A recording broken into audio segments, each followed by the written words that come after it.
Hello students, তোমরা নিশ্চয়ই আমাদের চ্যানেলে লাস্ট মিনিট সাজেশনে যে তোমাদের সেকেন্ড সামেটিভ এক্সামের জন্য যে লাস্ট মিনিট সাজেশন দেওয়া হয়েছে সেগুলো তোমরা আশা করি খাতায় প্রপারলি নোট করেছো। দেখো, এবার আমাদের এই ক্লাসটা হচ্ছে লাস্ট মিনিট সাজেশনে যে জিনিসগুলো দেওয়া হয়েছে, মানে যে অঙ্কগুলো প্রপারলি দেওয়া হচ্ছে তার হচ্ছে একদম সলিউশন, মানে কোন অঙ্কের কি সলিউশন, তার অ্যাকচুয়াল অ্যান্সারটা কোনটা, কিভাবে করতে হবে, এই পদ্ধতিগুলো সম্পূর্ণ যদি টোটাল তুমি জানতে চাও তাহলে তোমাকে এই ভিডিওটা দেখতেই হবে। ঠিক আছে, চলো দেখে নাও আজকের এই ভিডিও। এই ভিডিও দেখার তোমাদের মেন ফায়দা কি হবে? মেন ফায়দা হবে এটাই যে প্রত্যেকটা সলিউশন তুমি প্রপার ওয়েতে পাবে, গোছানো ভাবে, কিভাবে পরীক্ষার খাতায় লিখতে হবে, কিভাবে লিখলে তুমি টোটাল 40-এ 40 পাবে, এক্সামিনার তোমার কোনো মার্ক কাটতে না পারে। তো সেই জিনিসটা তোমাকে যদি শিখতে হয় তাহলে তোমাকে এইভাবেই অঙ্কগুলো করতে হবে বা এইভাবেই লিখতে হবে, খাতাটা তোমাকে এইভাবেই সাজাতে হবে। তাহলে আর দেরি কিসের, চলো শুরু করে নাও আজকের ক্লাস। তো আমরা দেখো একটা সেকেন্ড সামেটিভের 40/40 টার্গেটের জন্য একটা সাজেশন ক্লাস নিয়ে এসেছি। তো সেই সাজেশন ক্লাসে দেখো তোমাদের 40/40 পাওয়ার জন্য কি কি করতে হবে আর কোন কোন অঙ্কগুলো একদম অ্যাটেম্প করতেই হবে, সেই জিনিসগুলো আমরা দিয়ে রেখেছি। তো এবার দেখো আজকের ক্লাসটা আমাদের কি নিয়ে, সেই যে 40/40 পাওয়ার জন্য যে কোশ্চেনগুলো আমরা সাজেশনে দিয়েছি সেইগুলো টোটাল সলিউশন। ঠিক আছে, তাহলে তোমাদের জন্য খুব সুবিধার একটা ব্যাপার যে আমরা যে সাজেশন দিয়েছি সেই সাজেশনের পুরো সলিউশন তুমি এই একটা ক্লাসে পেয়ে যাচ্ছ। ঠিক আছে, দেখো আজকে আমরা কি করব, আজকের ক্লাসে আমরা দেখব যে অঙ্কের পার্টের যে কোশ্চেনগুলো আছে। দেখো আমরা দুটো পার্ট করছি, একটা হচ্ছে অঙ্কের পার্ট আর একটা হচ্ছে আমাদের অঙ্কনের পার্ট, যেগুলো উপপাদ্য সম্পাদ্য আছে সেগুলো একটা পার্টে রাখবো। আর আজকের ক্লাসে আমরা কি দেখবো, আজকের ক্লাসে দেখবো অঙ্কের পার্ট থেকে যে কোশ্চেনগুলো আছে, যেমন কোষে দেখি 1, 12, 13, 14, 16, এগুলো আমরা দেখে নেবো যে এর মধ্যে থেকে অঙ্ক কি কি আসে আর আমরা সাজেশনে কি কি দিয়েছি, সেই সাজেশনে যে জিনিসগুলো দেওয়া আছে সেই জিনিসগুলো আমরা আজকে সলিউশন দেখে নেবো। ক্লিয়ার? তাহলে তোমরা সেকেন্ড সামেটিভের সিলেবাসে নিশ্চয়ই দেখেছো যে 1 নাম্বার যে একচল বিশিষ্ট দ্বিঘাত সমীকরণ আর যে ভেদ 13 নাম্বার চ্যাপ্টার যেটা আছে, তো এই দুটো চ্যাপ্টারের মধ্যে থেকে এই যে একচল বিশিষ্ট দ্বিঘাত সমীকরণ আর ভেদ, এই দুটো চ্যাপ্টারের মধ্যে তোমাকে করতে হবে কিন্তু যে কোনো একটা কোশ্চেন। ঠিক আছে, এই দুটোর মধ্যে থেকে মানে যে কোনো তোমাকে একটা কোশ্চেন করতে হবে। ঠিক আছে, দুটো কোশ্চেন তোমাকে দেয়া থাকবে, একটা কোশ্চেন তোমাকে করতে হবে। তাহলে তুমি যদি ভেদ না করো, ভেদ যদি কারো শক্ত লাগে, ভেদ না করো, আমরা একচল বিশিষ্ট দ্বিঘাত সমীকরণে যে সাজেশন দিয়েছি তোমাকে সেই অঙ্কগুলো কিন্তু টোটাল করতে হবে, মানে প্রত্যেকটা, ওখান থেকে আবার সাজেশন করলে হবে না, সাজেশনের উপর সাজেশন করলে কিন্তু চলবে না। আমি যে সাজেশনটা দিয়েছি তোমাদেরকে সেটা একদম টোটাল করতে হবে। ঠিক আছে, তাহলে একচল বিশিষ্ট দ্বিঘাত সমীকরণ আজকে আমরা যে জিনিসগুলো দিয়েছি টোটাল সলিউশন দেখে নেবো। এবার দেখো আরেকটা এরকম আছে, 12 আর 16 নাম্বার চ্যাপ্টার, 12তে আছে গোলক, 16তে আছে লম্ববৃত্তাকার শঙ্কু। তো 12 আর 16-র মধ্যে তোমরা যে কোনো একটা কোশ্চেন আসবে, এখান থেকেও যে কোনো একটা কোশ্চেন আসবে। তো তোমরা যে কোনো একটা করলেই পারো, 12 অথবা 16। ঠিক আছে, যার ভালো লাগবে 12 করবে, যার ভালো লাগবে 16 করবে। দেখো তোমাকে আমি বলবো আজকে আমি সলিউশন করিয়ে দেবো 12টা, 12-র যে সাজেশন গুলো আছে সব সলিউশন আমি করিয়ে দেবো। ভেদ তাহলে আমাদের করতে হচ্ছে না, যেহেতু এই দুটোর মধ্যে একটা হচ্ছে। আর কি, 12 আমি করিয়ে দিচ্ছি আজকে। ঠিক আছে, 14 অংশীদারের কারবার অবশ্যই করাবো। আর তো লম্ববৃত্তাকার শঙ্কু তোমাদেরকে বললামই। ক্লিয়ার? তাহলে আমাদের অঙ্কের পার্টে যে কোশ্চেন গুলো আছে সেগুলো আমাদের টোটাল কমপ্লিট হলো। আর একদিন আমরা আর একটা পার্ট করবো, সেটা হচ্ছে কি আমাদের যে সমস্ত উপপাদ্য সম্পাদ্য আর অঙ্কন আছে সেই জিনিসগুলো আমরা করে নেবো। ক্লিয়ার? চলো তাহলে আর বেশি কথা না বলে শুরু করা যাক আজকের ক্লাস। দেখো আজকের ক্লাসে প্রথম চ্যাপ্টার আমরা কি করব, প্রথম চ্যাপ্টার আমরা করব 12, হচ্ছে গোলক। দেখো আজকে আমরা চলে যাব আমাদের প্রথম অঙ্ক কি আছে, প্রথম অঙ্ক কোষে দেখি 12। কোষে দেখি 12 যে গোলক চ্যাপ্টারটা আছে, গোলক চ্যাপ্টার থেকে সাজেশনে কি কি অঙ্ক দেওয়া আছে। সাজেশনে দেখো প্রথম 4 নম্বরের অঙ্কের জন্য 11-র কোশ্চেনটা দেওয়া আছে। তো আমরা প্রথমেই দেখে নেব যে 11-র কোশ্চেনটা। ক্লিয়ার? দেখো 11-র কোশ্চেনটা কি বলেছে, 11 কোশ্চেনটা তোমরা তোমাদের বইয়ে পড়ো, কি বলেছে ভালো করে পড়ো। অঙ্কটা কি বলেছে, একটি ধাতুর পাত থেকে তৈরি দুটি ফাঁপা গোলকের ব্যাসের দৈর্ঘ্য যথাক্রমে 21 সেন্টিমিটার ও 17.5 সেন্টিমিটার। মানে কি বলেছে, দুটি ফাঁপা গোলক। ঠিক আছে, দুটি ফাঁপা গোলক, দুটি ফাঁপা গোলকের কি বলেছে, ব্যাসের দৈর্ঘ্য কি বলেছে, এটা বলেছে 21 সেন্টিমিটার, 21 সেন্টিমিটার। আর একটা কি বলেছে, এটার ব্যাসের দৈর্ঘ্য কত, ব্যাসের দৈর্ঘ্য বলেছে 17.5 সেন্টিমিটার। তাহলে দেখো এরপর কি বলেছে আমরা দেখে নেবো। এরপর কি বলেছে, গোলক দুটি তৈরি করতে যে পরিমাণ ধাতুর পাত লেগেছে তার অনুপাত নির্ণয় করি। দেখো গোলক মানে কি, একটা ফুটবলের মতো গোল, তো তো সেই গোলাকার জিনিসটা তৈরি করতে কতটা আমার পাত লেগেছে, কতটা পাত দিয়ে আমি গোলকটা তৈরি করতে পারবো। একটার 21 সেন্টিমিটার ব্যাস আর একটার ব্যাস হচ্ছে 17.5 সেন্টিমিটার। দেখো তাহলে আমরা দুটোর ব্যাসার্ধ পেয়ে গেলাম। দুটোর ব্যাসার্ধ আমরা কি দেখে দিলাম, প্রথম গোলকের ব্যাসার্ধ হচ্ছে 21/2 সেন্টিমিটার, দ্বিতীয় গোলকের ব্যাসার্ধ হচ্ছে 17.5/2 সেন্টিমিটার। এরপর কি বলেছে, এরপর দেখো অঙ্কটা পড়ো, অঙ্কটায় কি বলেছে, বলেছে গোলক দুটি তৈরি করতে যে পরিমাণ ধাতুর পাত লেগেছে তার অনুপাত নির্ণয় করি। তাহলে দুটো গোলক তৈরি করতে যে ধাতুর পাত লেগেছে মানে টোটাল যে পরিমাণ পাত লেগেছে তার অনুপাত বার করতে বলেছে, মানে প্রথম গোলক বাই দ্বিতীয় গোলক, প্রথম গোলকে কতটা লাগছে বাই দ্বিতীয় গোলকে কতটা লাগছে। ক্লিয়ার? তাহলে প্রথম গোলকে যখন আমরা ধাতুর পাত লেগেছে টোটালটা বার করব, কি বার করব, প্রথম গোলকে ধাতুর গোলকের মানে প্রথম গোলকের পাত লেগেছে কতটা সেটা বার করতে গেলে আমাকে কি করতে হবে, আমাদের কি জানতে হবে, তাহলে আমাদের কি জানতে হবে, তাহলে প্রথম গোলকের বক্ষতলের ক্ষেত্রফল এটা জানতে হবে, তাই তো। প্রথম গোলকের বক্ষতলের ক্ষেত্রফল কত, ইকুয়াল টু 4 × π × r1²। 4πr², যেহেতু r1 হচ্ছে ব্যাসার্ধ তাই এখানে r1 লিখে দিয়েছি।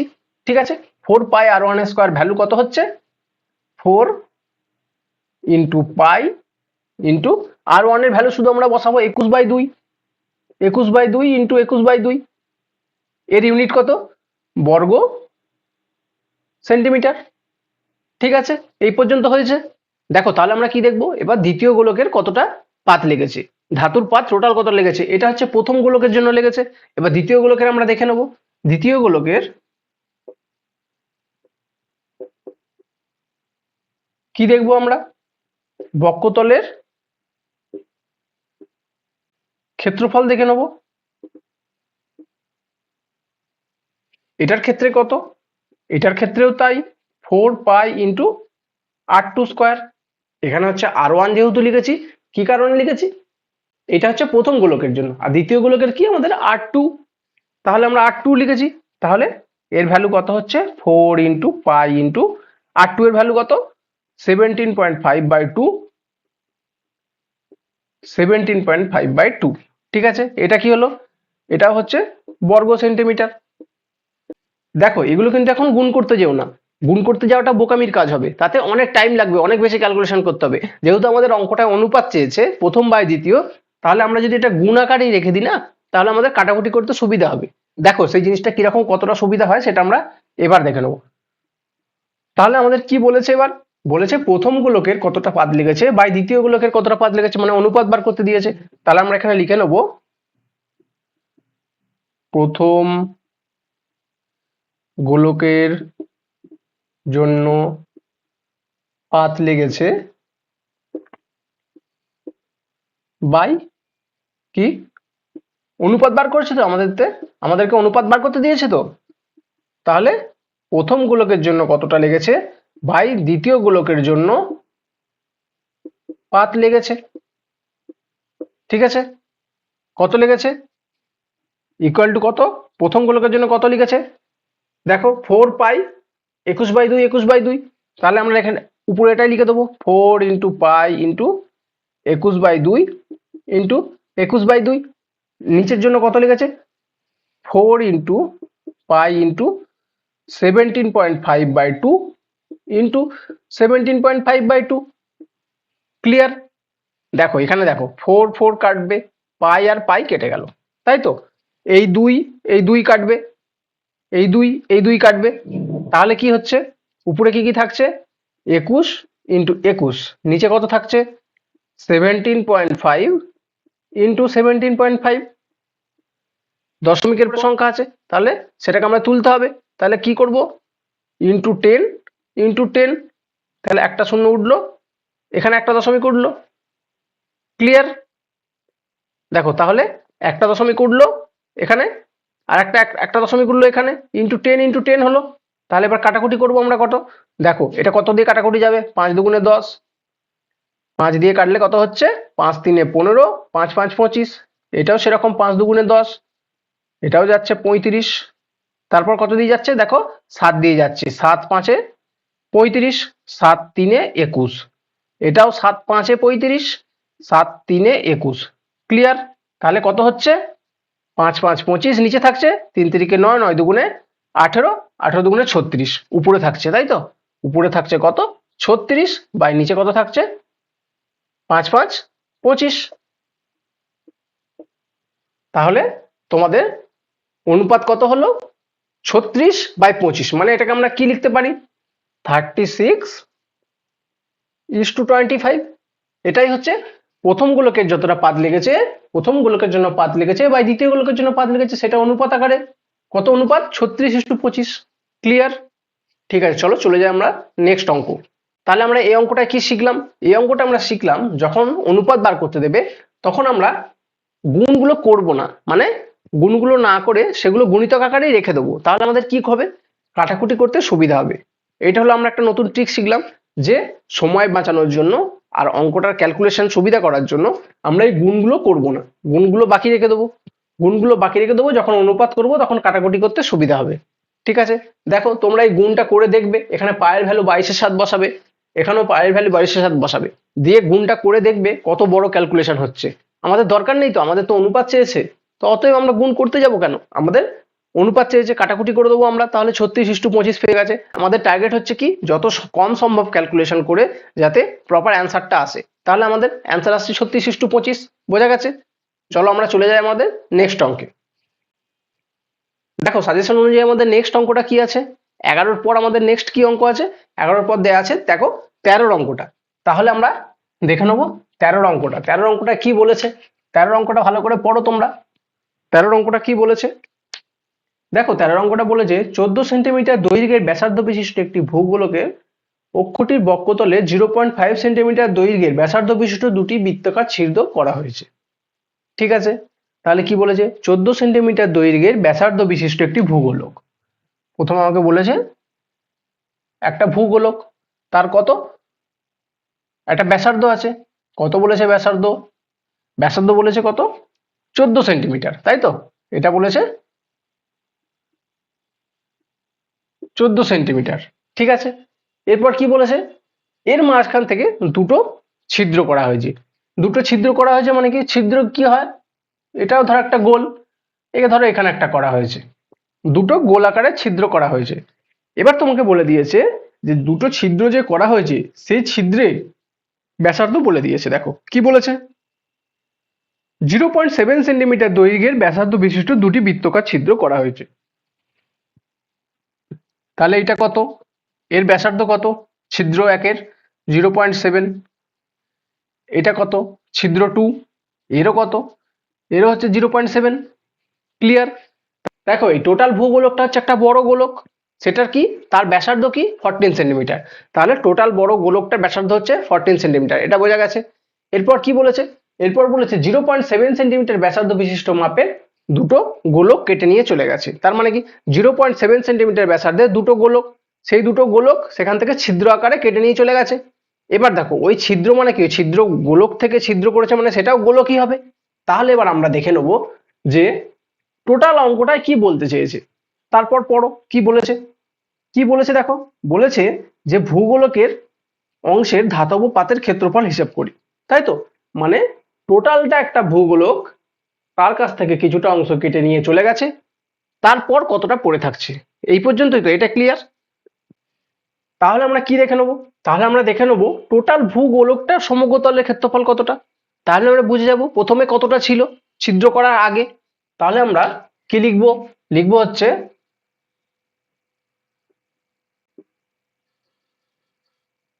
ভূগোলকের সমগ্রতলের ক্ষেত্রফল কত 4πr²। ক্লিয়ার? তাহলে আমরা এখানে মান বসিয়ে দেবো, 4 ইন্টু পায়ের ভ্যালু কত 22-এর 7 ইন্টু আর এর ভ্যালু কত 14 ইন্টু 14, 7 ইন্টু 2। দেখো তাহলে কত হচ্ছে 4 ইন্টু 2 8, 8 8 ইন্টু 14, 8 14 112 ইন্টু 22, তার মানে কত 112 ইন্টু 2 ইন্টু 11, 22 মানে কত 2 ইন্টু 11 তো, তাহলে এটা কত হচ্ছে 224 ইন্টু 11। দেখো কোনো সংখ্যাকে 11 দিয়ে গুণ করা বেশি সোজা না, 224 ইন্টু 4 2 2, 4 4 2 6, 2 2 4 2, তাহলে কত হচ্ছে 2464 বর্গ সেন্টিমিটার। এটা হচ্ছে কি, এটা হচ্ছে টোটাল গোলকটার মানে ছিদ্র করার আগে ক্ষেত্রফল কত ছিল? 2464 বর্গ সেন্টিমিটার। এবার আমরা দেখে নেবো দুটো বৃত্তাকার ছিদ্র করেছে, তাহলে আমরা কি করব, টোটালটা থেকে যদি বৃত্তাকার দুটো ছিদ্রের ক্ষেত্রফল যদি আমরা বাদ দিয়ে দিই, তাহলেই তো আমরা পেয়ে যাবো কতটা পড়ে থাকলো। তাহলে আমরা সেটার দিকে এগোবো। তাহলে আমরা কি দেখব, দেখব হচ্ছে দুটি বৃত্তাকার ছিদ্রের সমগ্র তলের ক্ষেত্রফল। ক্লিয়ার? কত? দুটো বৃত্তাকার ছিদ্র, এখানে দুটো বলেছে মানে 2, 2 এর সাথে কত বৃত্তাকার ছিদ্রের ক্ষেত্রফল কত, বৃত্তের ক্ষেত্রফলের ফর্মুলা কত?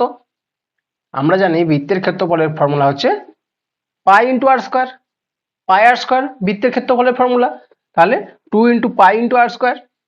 তাহলে 2 ইন্টু পায়ের ভ্যালু কত, 22/7, ইন্টু আর এর ভ্যালু কত, বৃত্তাকার ছিদ্রের জন্য আর কত বলেছে 0.7, 0.7 ইন্টু 0.7। ক্লিয়ার? নিচে 10 করলাম দশমিক তোলার জন্য, এই দশমিকটা তুলে দিলাম, নিচে 10 করলাম। দেখো এবার কাটাকাটি করব, 7 আর এই 7 কেটে গেল। আর কি করব, 2 দিয়ে কি আমরা কাটবো? নিচে কাটার দরকার নেই, তার কারণ হচ্ছে দেখো নিচে 10 10 করলে কি হবে, 10 ইন্টু 10 100 হবে, আমাদের দশমিক করতে সুবিধা হবে। কিরকম, 7 ইন্টু 2, 7 দুগুণে 14, 14 ইন্টু 22 মানে কত, 22 মানে আমরা 2 ইন্টু 11 বলতে পারি। দেখো 7 দুগুণে 14, 14 ইন্টু 22টাকে আমরা কি লিখতে পারি, 2 ইন্টু 11 তো।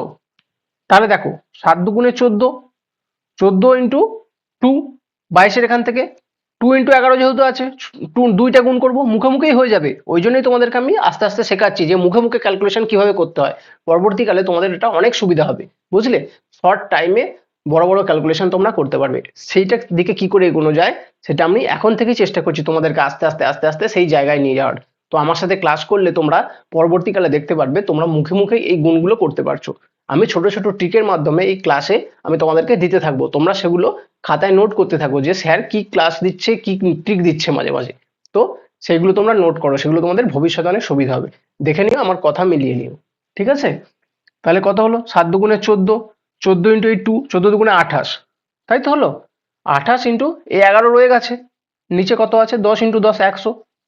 এবার দেখো 28 ইন্টু 11 কত, আমরা জানি আমার পুরোনো ক্লাস করলে তোমরা দেখবে 28 ইন্টু 11 কোনো সংখ্যাকে 11 দিয়ে গুণ করার আমরা একটা করেছি, ট্রিক জানি। কি ট্রিক জানি, 28 ইন্টু 11, 2 আর 8, তাই তো, 2 আর 8টাকে একটু মানে বড় করে লিখে নেবো ফাঁক দিয়ে। এবার কি করবো, দুটো সংখ্যা যোগ করে দেবো, 8 আর 2 10 হয় তো। এখানে দুটো ডিজিট লেখা যায় না, এখানে একটা ডিজিট লিখবো, 10-এর শূন্যটা লিখবো, হাতে কত থাকলো, হাতে 1 হইলো, একটা এর সাথে যোগ করে দেবো। তাহলে কত হলো, 2 আর 1 3, 0 8, তাই তো। তাহলে এটা হবে সেরকমই 308 বাই 100। তাহলে কত হবে, 3.08 বর্গ সেমি। ক্লিয়ার? দেখো এবার কি বলেছে, এবার বলেছে ভূগোলকটির গোলাকার অংশের ধাতব পাতের ক্ষেত্রফল হিসাব করি। তাহলে ভূগোলকের, টোটাল ভূগোলকের গোলাকার পাতের ধাতব অংশের ক্ষেত্রফল মানে এই দুটো ফুটো তো বাদ চলে গেছে, তাই তো, দুটো ছিদ্র কেটেছে মানে কি দুটো ফুটো বাদ চলে গেছে। তাহলে টোটালটা কত হবে, টোটালটা হবে যেটা ছিল আমাদের আগে এইটা মাইনাস এইটা। ক্লিয়ার? তাহলে আমরা কি লিখবো, তাহলে আমরা লিখবো অতএব ছিদ্র দুটি বাদ দেওয়ার পর ভূগোলকের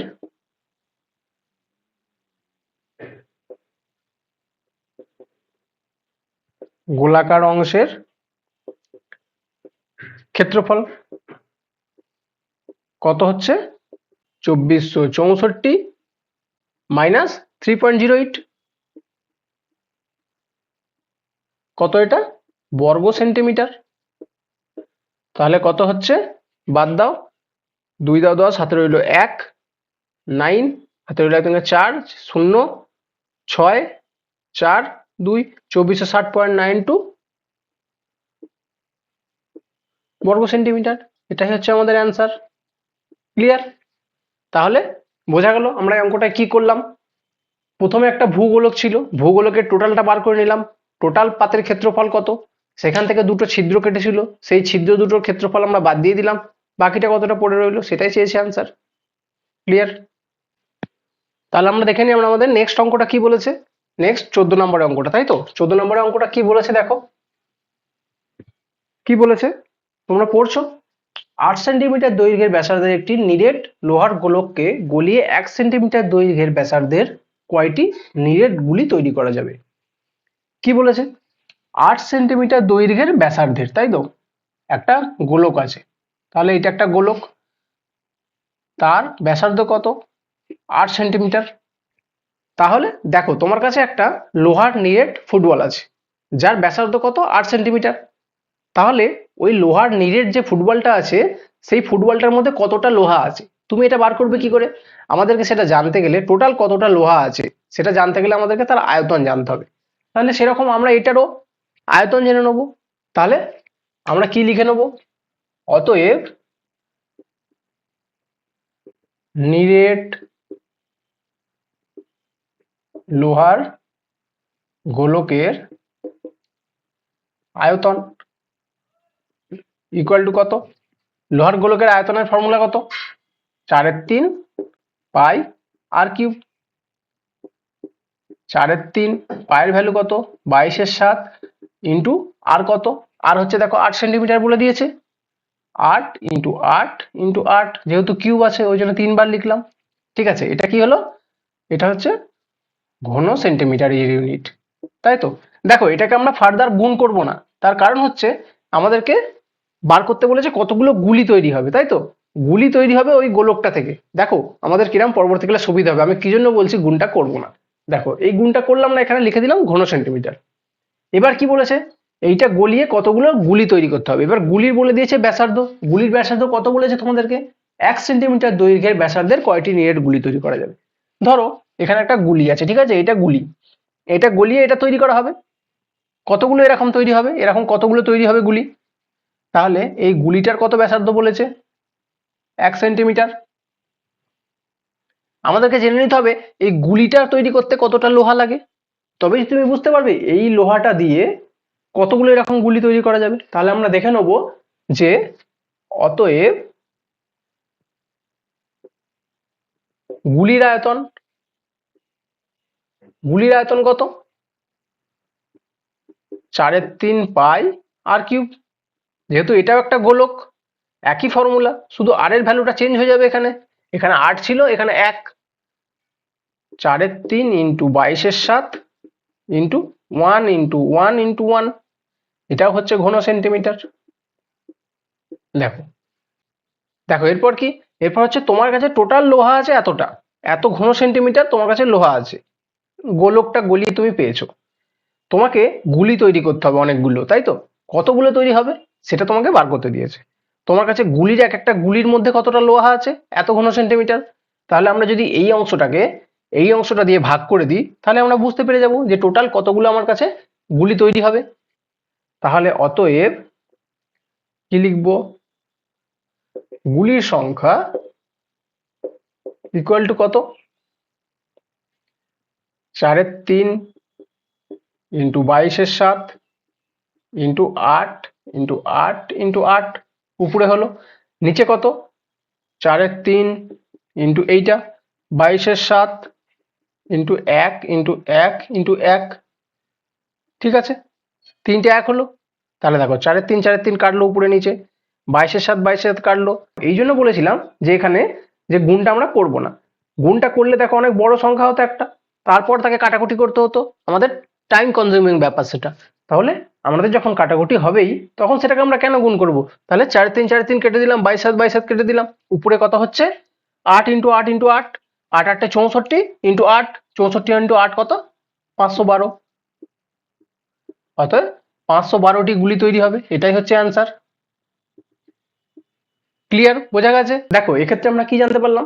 এক্ষেত্রে আমরা দেখলাম যে 3 ইন্টু 7 দিয়ে উপরে উপরে কাটছে না, তাহলে পুরোটা গুণ করতে হতো আমাদের, পুরোটা গুণ করলে তাকে একটা গুণ করতে হতো, তার জন্য একটা টাইম যেত। তাহলে যখন আমাদের কাটাকুটি যাবেই তখন আমাদের পুরো গুণটা করার দরকার নেই। ক্লিয়ার? এগুলো হচ্ছে ছোট ছোট ট্রিক যেগুলো তোমাদের অনেক সুবিধা করবে টাইম বাঁচাতে, ঠিক আছে। চলো দেখে নিই আমরা আমাদের নেক্সট অঙ্ক। এগুলো যেগুলো করলাম না, এগুলো ছিল বড় কোশ্চেন, যেগুলো তোমাদের 4 নাম্বারের কোশ্চেন। এরপর যেগুলো আমরা দেখব, যেগুলো শর্ট কোশ্চেনে কি কি আসবে, মানে 2 নাম্বারের যে কোশ্চেন আছে সেগুলোতে কি কি আসবে। ঠিক আছে, চলো দেখে নিই নেক্সট কি আছে। 16 দাগের 2-এরটা, তাই তো? 16 দাগের 2-এরটা কি বলেছে? 16 2-এরটা, 16 2-এরটা পড়ো। কি বলেছে? একটি নিরেট গোলকের বক্ষতলের ক্ষেত্রফল একটি নিরেট লম্ববৃত্তাকার চোঙের বক্ষতলের ক্ষেত্রফলের সমান। তাহলে কি বলেছে? একটি নিরেট গোলকের বক্ষতলের ক্ষেত্রফল আর একটা চোঙের বক্ষতলের ক্ষেত্রফল দুটোই হচ্ছে সমান, তাই তো? এটাই বলেছে। তাহলে আমরা প্রথমে কি দেখে নেব, গোলকের বক্ষতলের ক্ষেত্রফল কতটা কি, আর তারপর দেখব চোঙের বক্ষতলের ক্ষেত্রফল কি। ঠিক আছে, আর কি বলেছে? আর বলেছে চোঙটির উচ্চতা এবং ব্যাসের দৈর্ঘ্য উভয়ই 12 সেন্টিমিটার। চোঙটির উচ্চতা কত বলেছে? চোঙের উচ্চতা কত বলেছে? 12 সেন্টিমিটার। আর কি বলেছে? ব্যাসার্ধ, তাই তো? ব্যাসার্ধ না ব্যাস বলেছে এখানে? ব্যাসের দৈর্ঘ্য, ব্যাসের দৈর্ঘ্য বলে দিয়েছে 12 সেন্টিমিটার, মানে এখান থেকে এইটা, তাই তো? এটা কত দিয়েছে? 12 সেন্টিমিটার। ক্লিয়ার? তাহলে ব্যাসার্ধ কত আর কত? 12/2, 6 সেন্টিমিটার। ঠিক আছে, ক্লিয়ার এই পর্যন্ত? কি চেয়েছে অঙ্কটায়? অঙ্কটায় চেয়েছে গোলকটির ব্যাসার্ধের দৈর্ঘ্য কত তা লিখি। তার মানে এই আরটা আমাদের বার করতে হবে, তাই তো? গোলকের ব্যাসার্ধের দৈর্ঘ্য। দেখো প্রথমে অঙ্কটাতে কি বলে দিয়েছে? অঙ্কটাতে বলেছে যে তাদের বক্ষতলের ক্ষেত্রফল সমান, তাই তো? তাহলে আমরা দেখে নেব অতএব গোলকের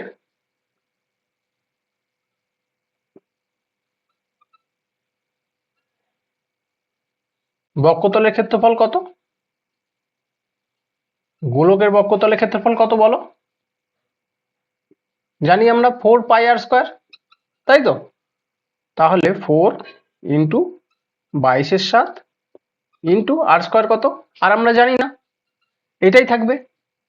আর এখানে কি বলেছে? চোঙের বক্ষতলের ক্ষেত্রফল, চোঙের বক্রতলের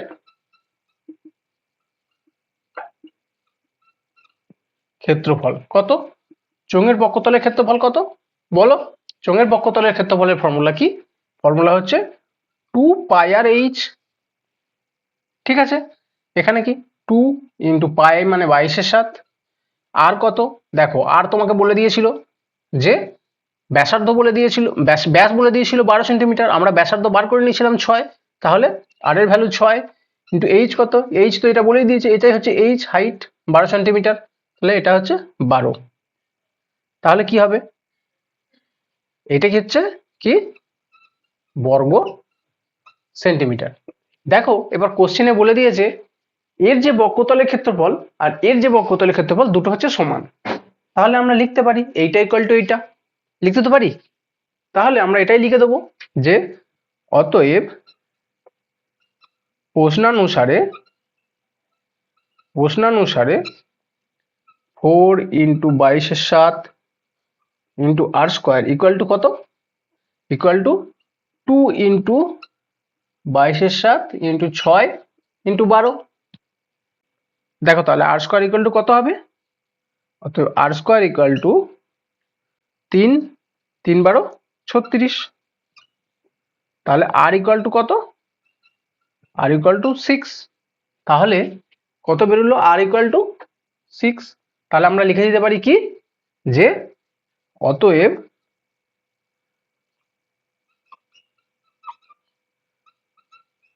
গোলকের ব্যাসার্ধ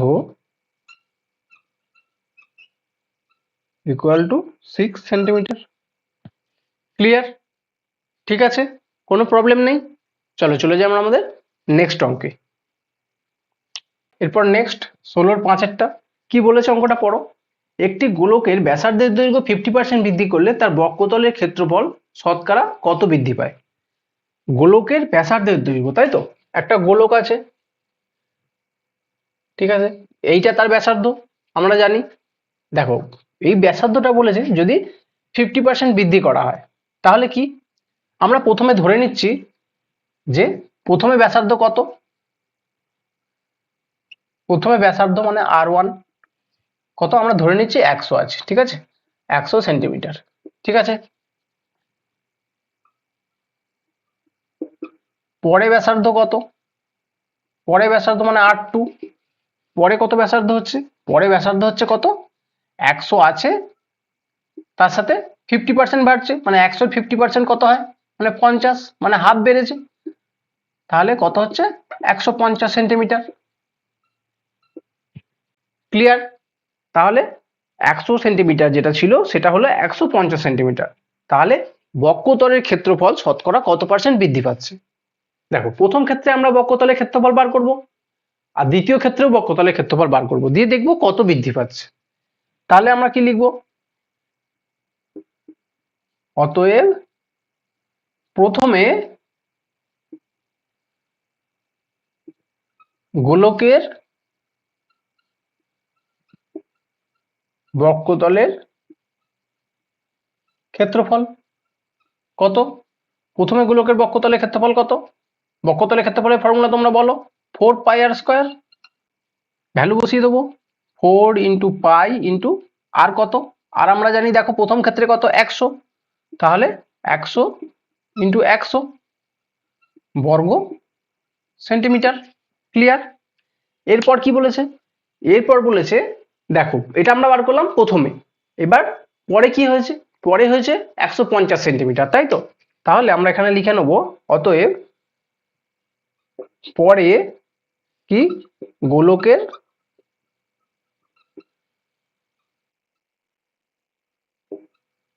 বক্রতলের ক্ষেত্রফল, পরে গোলকের বক্রতলের ক্ষেত্রফল কত হয়, এটাও ভ্যালু হচ্ছে 4πr², তাই তো, 4 ইন্টু পাই ইন্টু, কিন্তু আর এখানে কত, এখানে আর হচ্ছে দেখো পরে হয়েছে 150, তাহলে 150 ইন্টু 150 এটা লিখলাম। তাহলে দেখো কত হলো 4 পাই ইন্টু 150 ইন্টু 150, এটা কি হলো, এটা হলো বর্গ সেন্টিমিটার। দেখো এবার তাহলে আমাদের কি বার করতে হবে, দ্বিতীয় ক্ষেত্রে শতকরা কত বৃদ্ধি পেয়েছে, তাই তো, দ্বিতীয় ক্ষেত্রে শতকরা বৃদ্ধি পেয়েছে সেটা কিভাবে বার করব, অতএব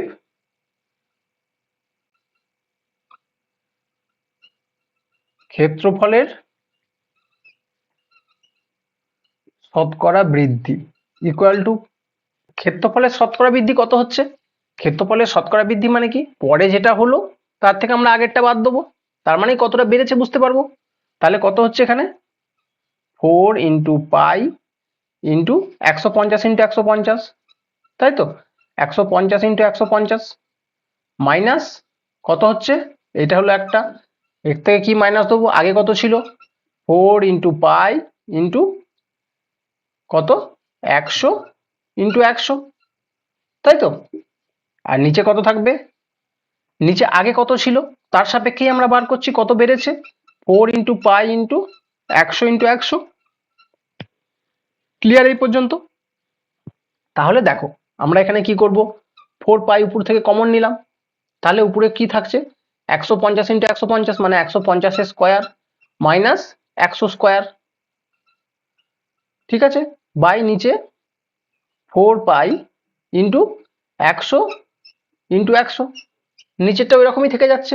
দেখো পাই পাই কাটছে, 4 4 কাটছে, তাহলে কত হচ্ছে 150 স্কোয়ার মাইনাস 100 স্কোয়ার মানে এ স্কোয়ার মাইনাস বি স্কোয়ার, মানে এ স্কোয়ার মাইনাস বি স্কোয়ারের ফর্মুলা কি তোমরা বীজগণিতের ক্লাসে তোমরা দেখেছো, এ প্লাস বি ইন্টু এ মাইনাস বি।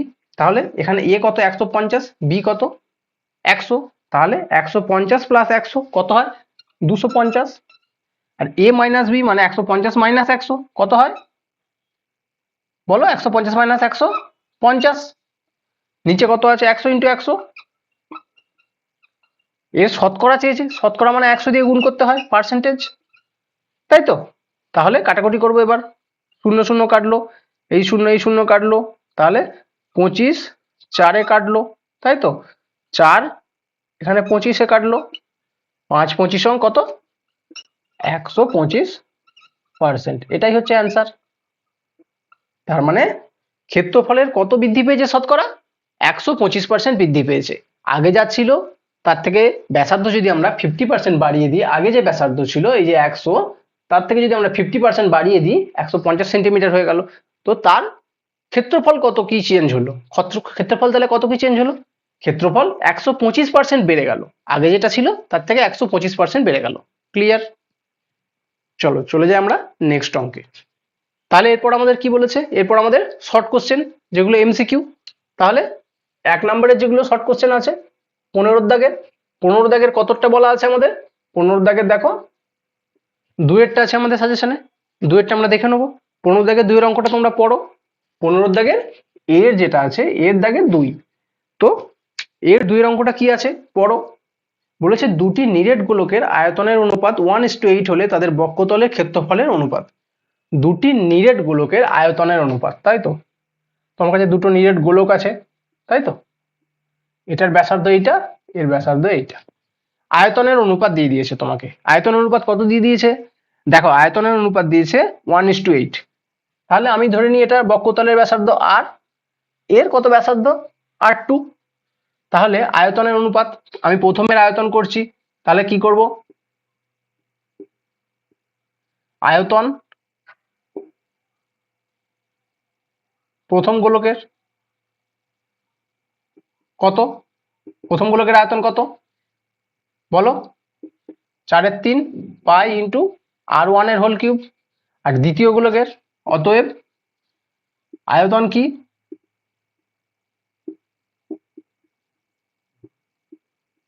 দ্বিতীয় গোলকের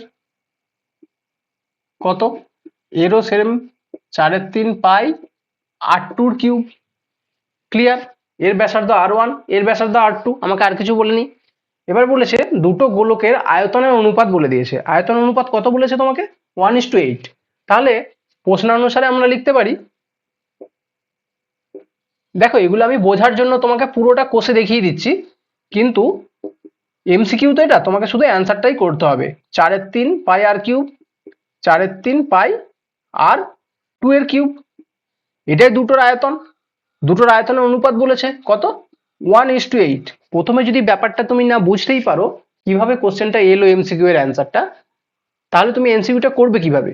তুমি এমসিকিউটা প্রথমে বোঝো ব্যাপারটা কি আসছে, তারপর তুমি এগুলো মুখে মুখে ক্যালকুলেশন করতে পারবে। আমি সেই টেকনিক তোমাদের শিখিয়ে দেবো।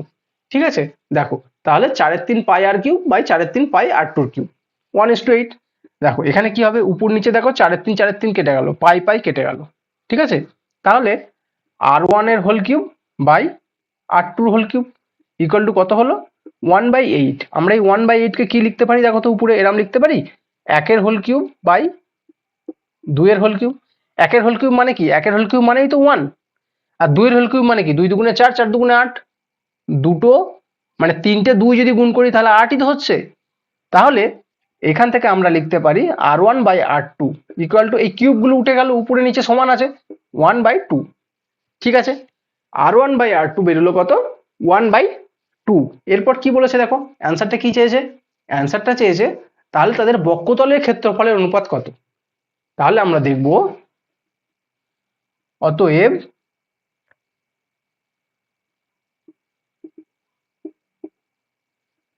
বক্ষতলের ক্ষেত্রফলের অনুপাত ইকুয়াল টু কত।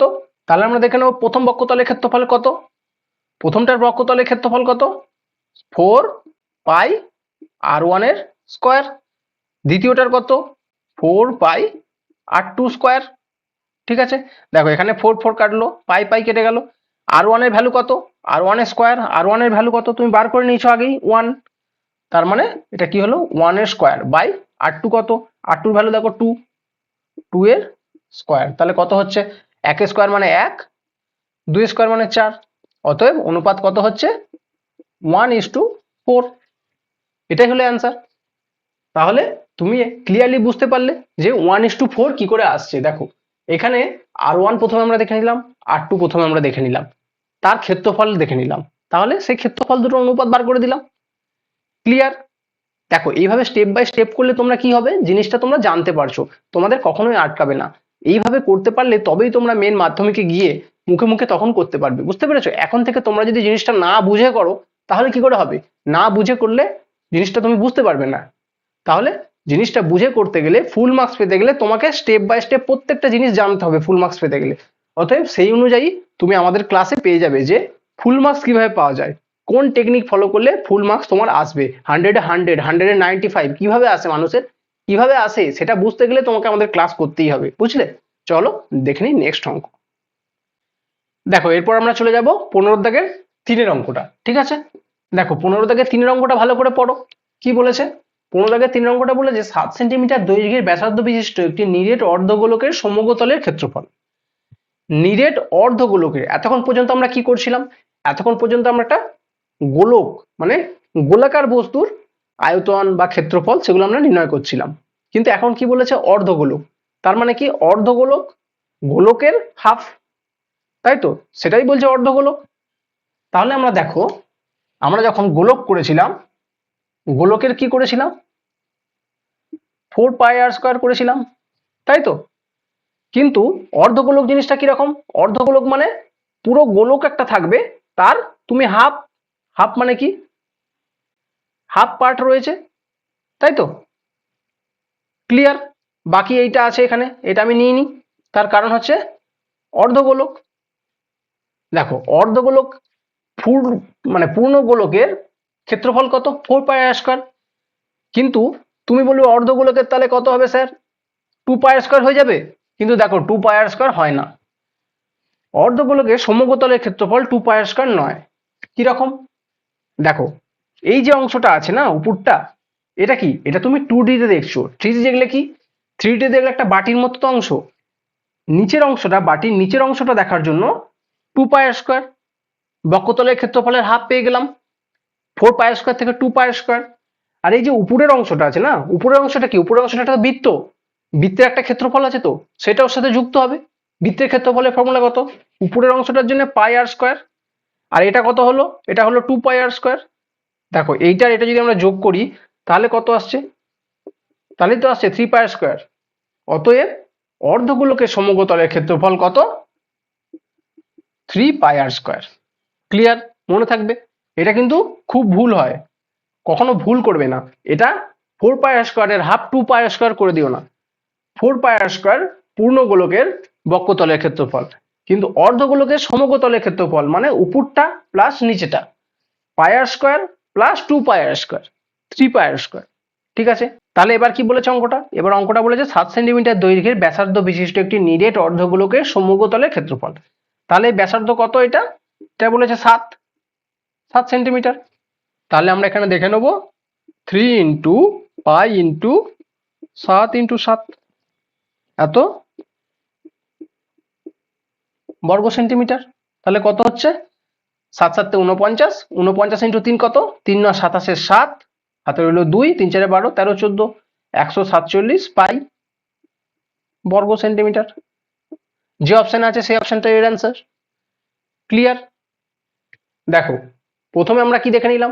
প্রথমে আমরা দেখে নিলাম 4πr² থেকে 2πr² না হয়ে কিভাবে 3πr² হয় ফর্মুলাটা। ঠিক আছে, এটাই ছিল এর মেন জিনিস। এইটা বার করতে পারলেই তুমি সমস্ত অঙ্কটা করে ফেলবে। তাহলে কি তোমার আর ভুলে যেতে, মানে তুমি আর ভুলে যাবে না যে 3πr² কি করে আসছে। 4πr² থেকে ভেবে নিলে তুমি 2πr², কিন্তু সেটা 2πr² নয়। বারবার বলছি 2πr² বারবার হয়, এটা ভুল হয়। কিন্তু তোমাকে মনে রাখতে হবে যে উপরের অংশটাও আছে, আর একটা πr² যুক্ত হবে, 2πr² প্লাস πr², তাহলে 3πr²। ক্লিয়ার? দেখো 15-4 অঙ্কটা কি বলেছে পড়ো ভালো করে। 15-4 অঙ্কটা বলেছে, দেখো 15-4 অঙ্কটা কি বলেছে? দুটি নিরেট অর্ধগোলকের বক্ষতলের ক্ষেত্রফলের অনুপাত 16:9 হলে তাদের আয়তনের অনুপাত কত? দুটি নিরেট গোলকের বক্ষতলের ক্ষেত্রফলের অনুপাত। বক্ষতলের ক্ষেত্রফলের অনুপাত, দুটো গোলক আছে তাই তো, বক্ষতলের ক্ষেত্রফল কত? 4πr1² প্রথমটার। দ্বিতীয়টার কত? 4πr2²। এর অনুপাত কত বলেছে অঙ্কে? অনুপাত কত বলেছে দেখো, অনুপাত বলেছে যে 16:9। দুটি নিরেট গোলকের বক্ষতলের ক্ষেত্রফলের অনুপাত 16:9। 16:9 মানে 16/9। তাহলে 4 পাই কেটে গেল, 4 আর পাই কেটে গেল, তাহলে R1 স্কোয়ার/R2 স্কোয়ার ইকুয়াল টু 16/9 কে আমরা কি লিখতে পারি? এরাও 4 স্কোয়ার, আর এখানে কি লিখতে পারি? 3 স্কোয়ার। 4 4 16, 3 3 9, 4 স্কোয়ার আর 3 স্কোয়ার। তার মানে কি হলো? R1/R2 ইকুয়াল টু 4/3 হলো। ক্লিয়ার? R1/R2 পেয়ে গেছি। তাহলে কি বলেছে? তাদের আয়তনের অনুপাত কত? তাহলে আমরা দেখে নিই আয়তনের অনুপাত।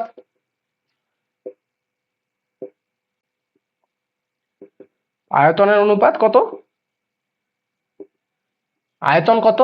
4/3 ইন্টু পাই ইন্টু R1 এর whole cube by 4/3 into pi into R2 এর হোল কিউব। দেখো এখান থেকে 4/3 কাটছে, পাই পাই কাটছে, R1 এর ভ্যালু কত? 4। তার মানে 4 এর কিউব বাই R2 কত? R2 এর ভ্যালু হচ্ছে 3, 3 এর কিউব কত হচ্ছে?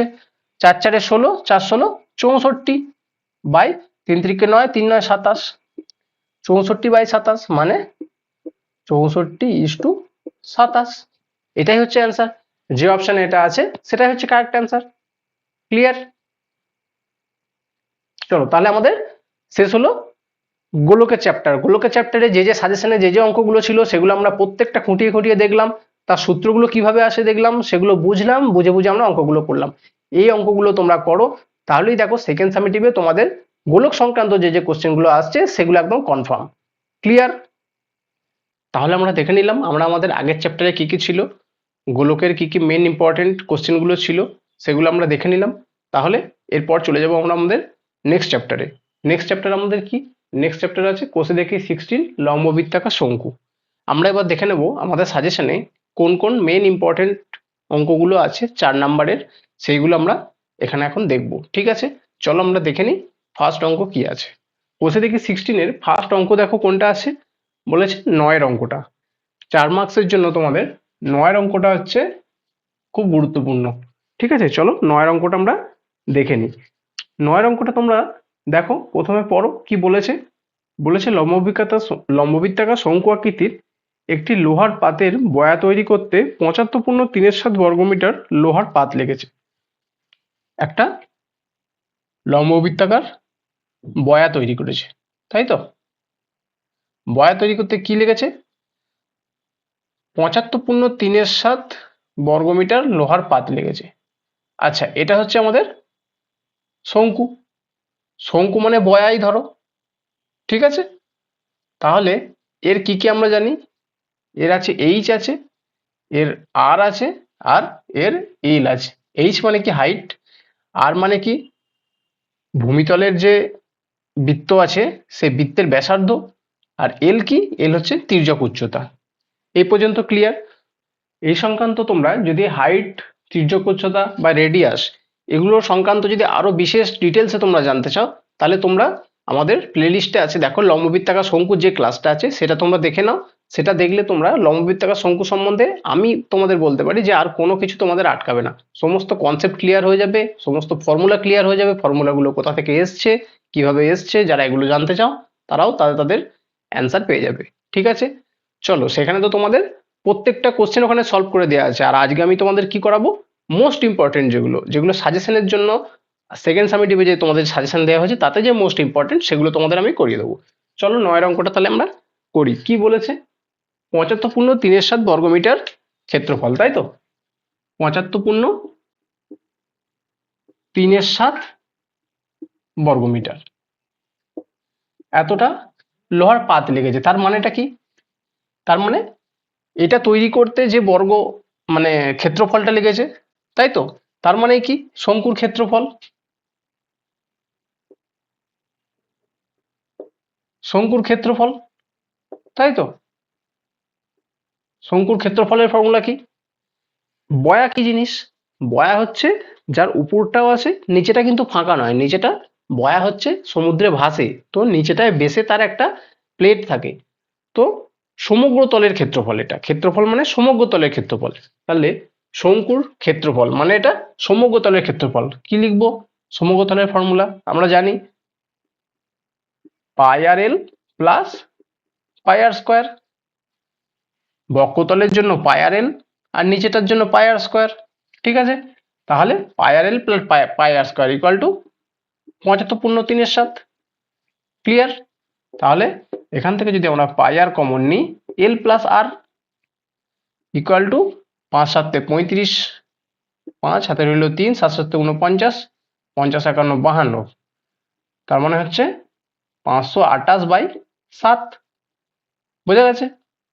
দেখো এবার এখানে দেখো, তোমাকে আর কি কিছু বলে দিয়েছে এখানে? পায়ের ভ্যালু তো আমরা জানি 22/7। এখানে দেখো অঙ্কটা পড়ো, আর কি বলে দিয়েছে? বলেছে বয়াটির তির্যক উচ্চতা যদি 5 মিটার হয়, মানে তোমাকে এখানে এল বলে দিয়েছে। এল কত বলে দিয়েছে? 5 মিটার বলে দিয়েছে, তাই তো? তার মানে আমি এখানে এল এর জায়গায় বসাবো এল এর ভ্যালু। তার মানে 22/7 ইন্টু আর ইন্টু 5 প্লাস আর, আর এর ভ্যালু আমরা জানি না, 528/7। ঠিক আছে? দেখো এই 7 কাটবে নিচে নিচে, 2 দিয়ে 11, 2 দিয়ে এটা যাবে, 2 দুগুণে 4, 1 12, 6 দুগুণে 12, 4 দুগুণে 8, 11 দিয়ে কি যাবে? 11 দুগুণে 22, 4 44, 24 ওদিকে হলো। তার মানে এখানে কি হলো? 5r plus R into R, R square equal to কত? এদিকে কত হচ্ছে? এদিকে হচ্ছে 24। ঠিক আছে? তাই কি হলো? হ্যাঁ তাই হলো। তাহলে হলো 24। তাহলে এবার আমরা দেখি এখান থেকে আর এর ভ্যালু বার করি। R square plus 5r minus 24 equal to 0। তাহলে এটা ফ্যাক্টরাইজেশন করলে কি হবে? আর স্কোয়ার প্লাস 24 মানে কত আছে? 3 8 24, মানে আমরা যদি এরকম লিখি 8 minus 3 into r minus 24 equal to 0। ঠিক আছে? এখান থেকে r square plus 8r minus 3r minus 24 equal to 0। এখান থেকে আর কমন নিলাম, আর প্লাস 8 মাইনাস 3 কমন নিলাম, তাহলে কত হচ্ছে? R plus 8। বোঝা যাচ্ছে? R minus 3 into r plus 8 equal to 0। এখান থেকে আমরা কি পাইলাম? দেখো আর মাইনাস 3 ইকুয়াল টু 0, আর একটা কি পাচ্ছি? R plus 8 equal to 0। তাহলে আর ইকুয়াল টু -8, আর এখান থেকে আসছে আর ইকুয়াল টু 3। এবার দেখো আর কি? আর হচ্ছে রেডিয়াস, তাই তো? রেডিয়াস মানে কি? একটা দৈর্ঘ্য। তো দৈর্ঘ্য কখনো মাইনাস হতে পারে না, তাহলে দৈর্ঘ্য যখন কোনো মাইনাসে হতে পারে না, তাহলে আমরা এই ভ্যালুটা নেবো না, -8। -8 অটোমেটিক্যালি ক্যান্সেল, যেহেতু লেন্থ কখনো নেগেটিভ হয় না। কিরকম? তোমাকে যদি বলে যে 5 মিটার দৈর্ঘ্য, কোনোদিন শুনেছো -5 মিটার দৈর্ঘ্য? বা কোনো একটা জায়গা থেকে কোনো একটা স্টেশনের দূরত্ব যদি বলে 1 কিলোমিটার দূরত্ব, কোনোদিন শুনেছো যে দুটো স্টেশনের মধ্যে দূরত্ব -1 কিলোমিটার? এরকম বলে না, -1 কিলোমিটার। তো 1 কিলোমিটার 2 কিলোমিটার মানে পজিটিভ ইন্টিজার হয় ওটা। তাহলে এখানে আর এর ভ্যালু হচ্ছে 3। তার মানে আমরা কি পেয়ে গেলাম? রেডিয়াস হচ্ছে কত? 3 মিটার। এটা আমরা পেয়ে গেছি। দেখো এরপর অঙ্কটা পড়ো কি বলেছে। তাহলে দেখো তির্যক উচ্চতা আমাদের বলে দেওয়া ছিল, আর আমরা পেয়ে গেছি। এবার কি বলছে? তবে বয়াটিতে কত বায়ু আছে এবং বয়াটির উচ্চতা কত হিসাব করে লিখি। আমাদেরকে এইচ বার করতে দিয়েছে। এইচ বার করতে গেলে আমাদের কি করতে হবে? দেখো আমরা এখানে জানি এটা হচ্ছে অতিভুজ, তাই তো? এটা হচ্ছে অতিভুজ। এল যেটা, এলটা অতিভুজ, এটা হচ্ছে সমকোণী ত্রিভুজ। এই সমকোণী ত্রিভুজের এলটা তো অতিভুজ, এটা সমকোণ। তাহলে অতিভুজের আমরা যদি জানি, তাহলে আমরা কি লিখতে পারি? L square equal to H square plus r square, তাই তো? এখান থেকে কি লিখতে পারি? এইচ স্কোয়ার ইকুয়াল টু কি হবে? এল স্কোয়ার মাইনাস আর স্কোয়ার। তাহলে এইচ স্কোয়ার ইকুয়াল টু এল কত? এল হচ্ছে 5, 5 স্কোয়ার মাইনাস আর স্কোয়ার কত? 3 স্কোয়ার, তার মানে 25 মাইনাস 9 কত হচ্ছে? 16। তাহলে এইচ কত হচ্ছে? 4। ঠিক আছে? তার মানে এইচ আমরা পেয়ে গেলাম কত? 4 মিটার। দেখো একটা অ্যান্সার চলে এলো, এইচ আমরা পেয়ে গেছি 4 মিটার। এই পর্যন্ত বোঝা গেছে? এবার কি বলেছে? তবে বয়াটিতে বায়ু কত আছে। এবার বায়ু বার করতে গেলে কি বার করতে হবে? একটা বয়ার ভেতরে কতটা বায়ু আছে, মানে টোটাল ভেতরের কতটা আয়তন, তাই তো? তবেই তো সেটা বুঝতে পারবো অতটা বায়ু আছে, তাহলে আমাদের আয়তন বার করতে হবে। তাহলে আমরা এদিকটা মুছে দিলাম, ঠিক আছে। এবার আমরা বয়াটির আয়তন বার করব, যেটা আয়তন বেরোবে সেটাই হবে ওর ভেতরে কতটা বায়ু আছে সেটা। বোঝা গেছে কি না? ভেতরে যতটা অংশ থাকবে সেটাকেই তো আয়তন বলে। তো সেই আয়তনটাই হচ্ছে বায়ুর পরিমাপ। চলো আমরা দেখে নিই তাহলে কত হচ্ছে বায়ুর পরিমাপ, ঠিক আছে। তাহলে অতএব বয়াটির উচ্চতা কত হলো? উচ্চতা হলো 4 মিটার। বাংলায় লিখতে হবে এটা, মহেশই টয়কা র, ঠিক আছে, 4 মিটার। এবার কি লিখবো? অতএব বয়াটির ভিতরে বায়ু আছে কত? বায়ু আছে সমান কত? এর আয়তন, তার মানে আয়তন কত? 1/3 pi r square into H, এটা আমরা জানি। অতএব 1/3 ইন্টু পাই এর ভ্যালু কত? 22/7। আর এর ভ্যালু কত আমরা জানি? 3। 3 ইন্টু 3 আর স্কোয়ার আছে। এইচ কত? এইচ আমরা বার করেছি 4 মিটার। তাহলে এই 3 কাটলো, ঠিক আছে। 7 দিয়ে আর কিছু কাটছে? কাটছে না, দেখো 3 4 12, 12 12 দুগুণে 24, তাই তো 24, আর 4 আর 2 6, 264। উপরটা গুণ করলে দেখো 264 আসবে বাই 7। তাহলে 264/7 করলে কত হচ্ছে? 3 7 21, 5 4, 7 7 49, 5 37 পূর্ণ 5/7। এটা কি বর্গ? বর্গ নয়, কত?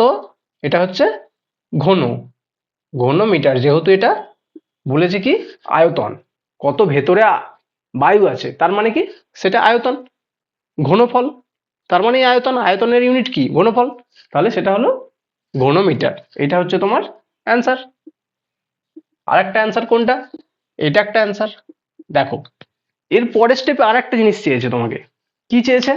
এর পরের স্টেপে তোমাকে চেয়েছে, দেখো বলেছে যে ওই বয়াটির চারপাশ রং করতে প্রতি বর্গমিটার 2.80 টাকা, 2 টাকা 80 পয়সা হিসাবে খরচ হলে কত খরচ পড়বে দেখি। দেখো বয়াটির চারপাশ রং করবে, তাই তো। প্রথমেই তোমাকে বলে দিয়েছে, দেখো বয়াটির টোটাল আছে 75 পূর্ণ মানে 75 পূর্ণ 3/7 বর্গমিটার লোহার পাত লেগেছে। ওই লোহার পাতটাই তো রং করবে, তাই তো।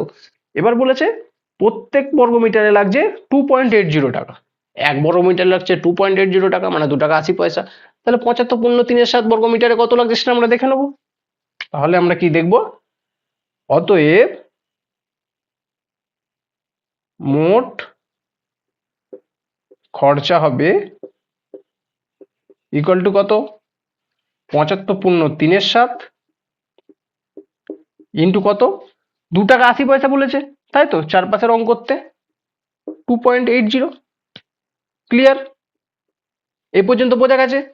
2.80 ইন্টু 75 পূর্ণ 3/7, এটাই তো হবে নাকি? 75 পূর্ণ 3/7 ইন্টু 2.80। দেখো এবার এবার আমরা এটাকে গুণ করলে কত ছিল? আমরা প্রথমে গুণ করেছিলাম, দেখো কত হয়েছিল? 5 7 35 5, হাতে রইল 3, 7 7 49, 50 51 52, 525 আর 3 528, তাই তো। 528/7 ইন্টু এটা কত হচ্ছে? 2.8 বাই নিচে 10 দশমিক তোলার জন্য, তাহলে কত হচ্ছে? 7 দিয়ে হচ্ছে 4 কেটে গেল। তাহলে এবার আমরা দেখে নিই কত হচ্ছে। 4 8 32 2, হাতে রইল 3, 4 দুগুণে 8 আর 3 11 1, হাতে রইল 1, 4 5 20 আর 21 বাই 10। তার মানে কত হচ্ছে? 211.20 টাকা। এটাই হচ্ছে অ্যান্সার। তার মানে মোট খরচা হচ্ছে রং করতে 211.20 টাকা। ক্লিয়ার? বোঝা গেছে? যদি তোমাদের মনে হয় যে এই ফর্মুলাগুলো কোথা থেকে আসছে, কিভাবে আসছে, এর কি ব্যাখ্যা, তাহলে তোমরা অবশ্যই প্লেলিস্টে গিয়ে ওই ভিডিওটা দেখো, তোমরা তোমাদের কনসেপ্ট মানে ক্লিয়ার করতে পারবে। একবার গিয়ে ভিডিওটা দেখে নাও। তো যদি তোমরা 1 ঘন্টা সময় দাও, ভিডিওটা বড় একটু আছে 1 ঘন্টার মতো, তো তোমরা যদি ওই ভিডিওটা একটু সময় দাও তাহলে তোমাদের লাইফ টাইম তোমাদের আর দেখতে হবে না যে লম্ব বৃত্তাকার শঙ্কু সম্বন্ধে কোনো প্রবলেম আসবে না, আর কোনো তোমাদের ফর্মুলাতেও আটকাবে না। ক্লিয়ার? চলো তো চলে যাই আমাদের নেক্সট অঙ্ক। তাহলে 9 পর আমাদের নেক্সট কোন অঙ্কটা বলা আছে? 9 পর দেখো আমাদের বলা আছে 10 অঙ্কটা। ঠিক আছে, আমাদের সাজেশন অনুযায়ী 10 অঙ্কটা নেক্সট বলা আছে, তাই তো? 9 পর 10, 10 অঙ্কটা তোমরা পড়ো। কি বলেছে 10 অঙ্কটা? ক্লিয়ারলি ভালো করে বুঝতে হবে জিনিসটা কি বলেছে।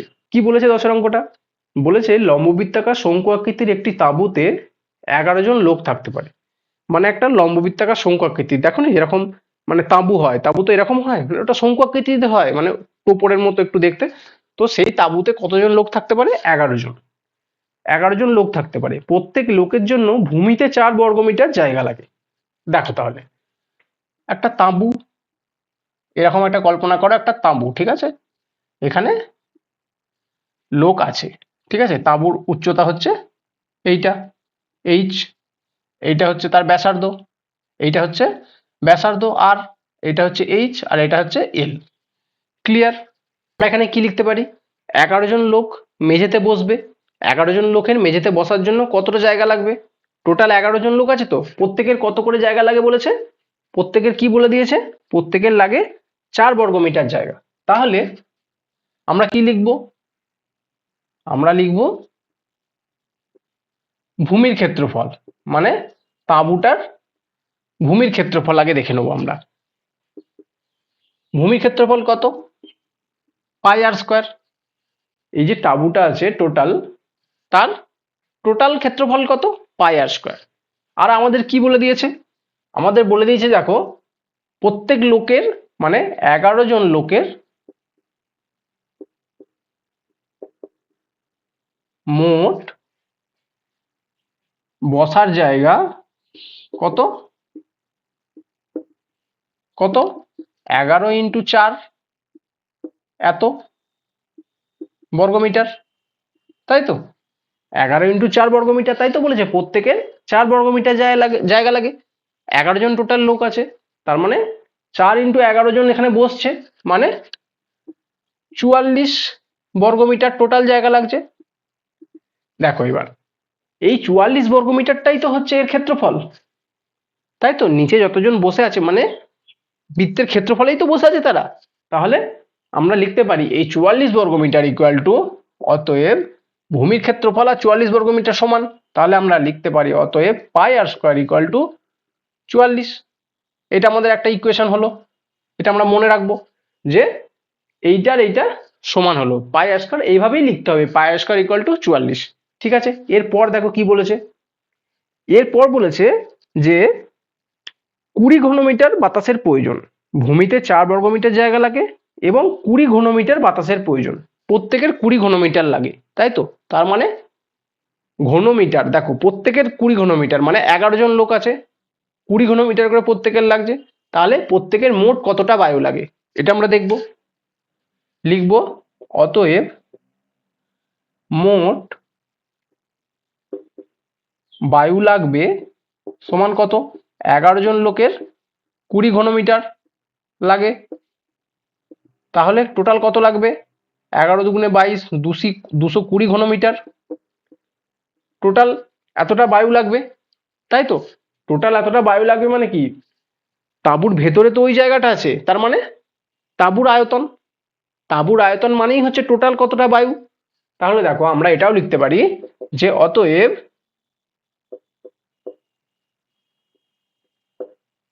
তাঁবুর আয়তন ইকুয়াল টু মোট বায়ু। ক্লিয়ার? তাঁবুর আয়তন কত? তাঁবুর আয়তন দেখো, তাঁবুর আয়তনের ফর্মুলা কি? আমরা জানি 1/3 pi r square into h equal to মোট বায়ু কত? 220। ঠিক আছে, এখান থেকে আমরা বার করি, কাটাকুটি করি। 1/3 ইন্টু পাই 22/7 ইন্টু আর কত? আর এর ভ্যালু কি আমরা জানি? পাই আর স্কোয়ারের ভ্যালু জানি, পাই আর স্কোয়ারের ভ্যালু কত? 44। তাহলে আমরা এখানে পাই আর স্কোয়ারের ভ্যালু বসিয়ে দেবো। আমরা পায়ের ভ্যালু আলাদাভাবে লিখবো না যে 22/7। দেখো আমরা তো পাই আর স্কোয়ারের ভ্যালুটা জানি টোটাল, তাই তো? তাহলে আমরা যখন পাই আর স্কোয়ারের ভ্যালুটা টোটাল জানি তাহলে এখানে তাই বসিয়ে দেবো। পাই আর স্কোয়ারের ভ্যালু কত? 44। পাই আর স্কোয়ারের ভ্যালু 44 বসিয়ে দিলাম। ইন্টু এইচ কত? এইচ আমরা জানি না, ইন্টু 220। ক্লিয়ার? দেখো এখান থেকে কি আসছে, এখান থেকে কাটাকুটি করো, 22 এককে 22, 10, 22 দুগুণে 44, 2 দিয়ে কাটো, এটা 5। তাহলে এইচ ইকুয়াল টু কত আসছে? এইচ ইকুয়াল টু আসছে 5 3 15 মিটার। তাহলে কি হলো? তার মানে লিখে দেবো যে অতএব তাঁবুর উচ্চতা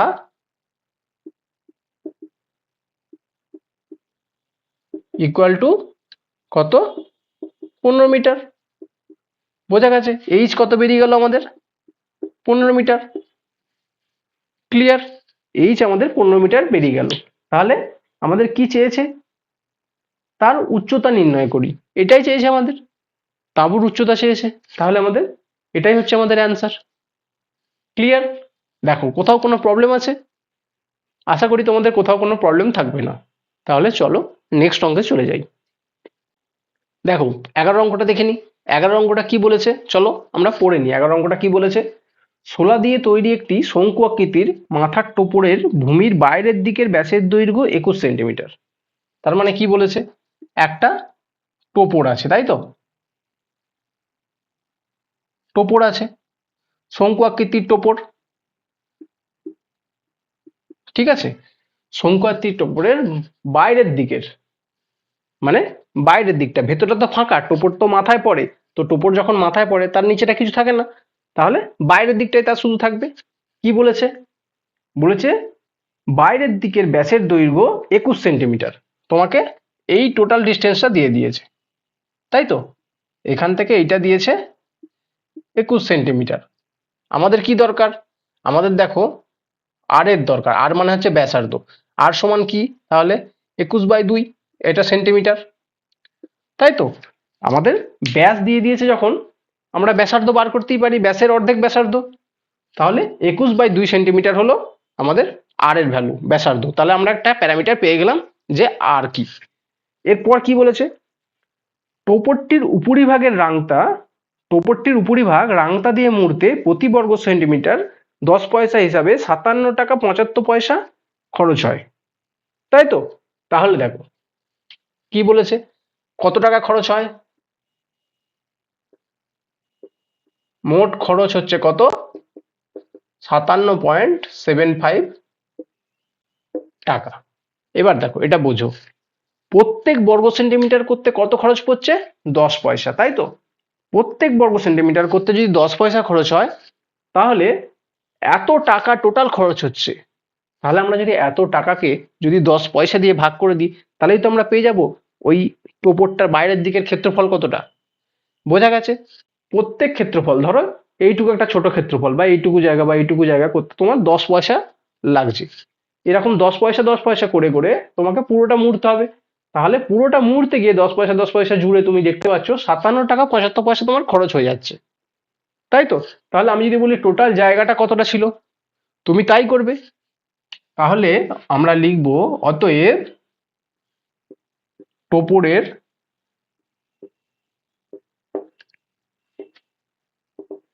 বহির্ভাগের ক্ষেত্রফল, ক্ষেত্রফল কত? ক্ষেত্রফল ইকুয়াল টু কি লিখবো? লিখবো আমরা এটা 57 টাকা 75, এটা টাকায় আছে, এটাকে আমরা টাকায় থেকে পয়সা করতে গেলে কি করতে হয়? 100 দিয়ে গুণ করতে হয়, তাই তো? 57.75 ইন্টু 100, এটা হচ্ছে পয়সা, তাহলে ইন্টু 100, ঠিক আছে? আর কত বলেছে নিচে? 10 পয়সা, ঠিক আছে?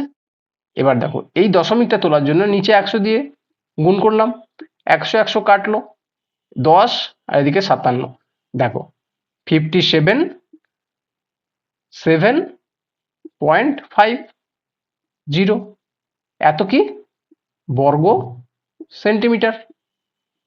বোঝা গেছে?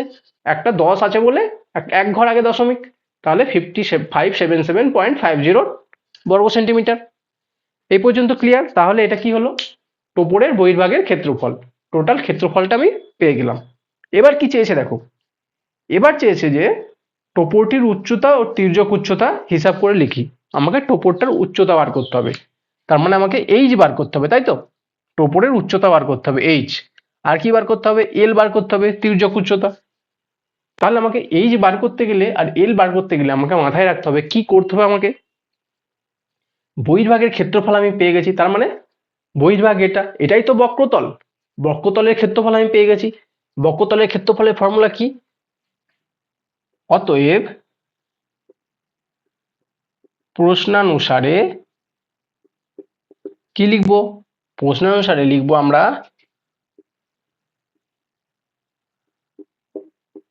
টোপরের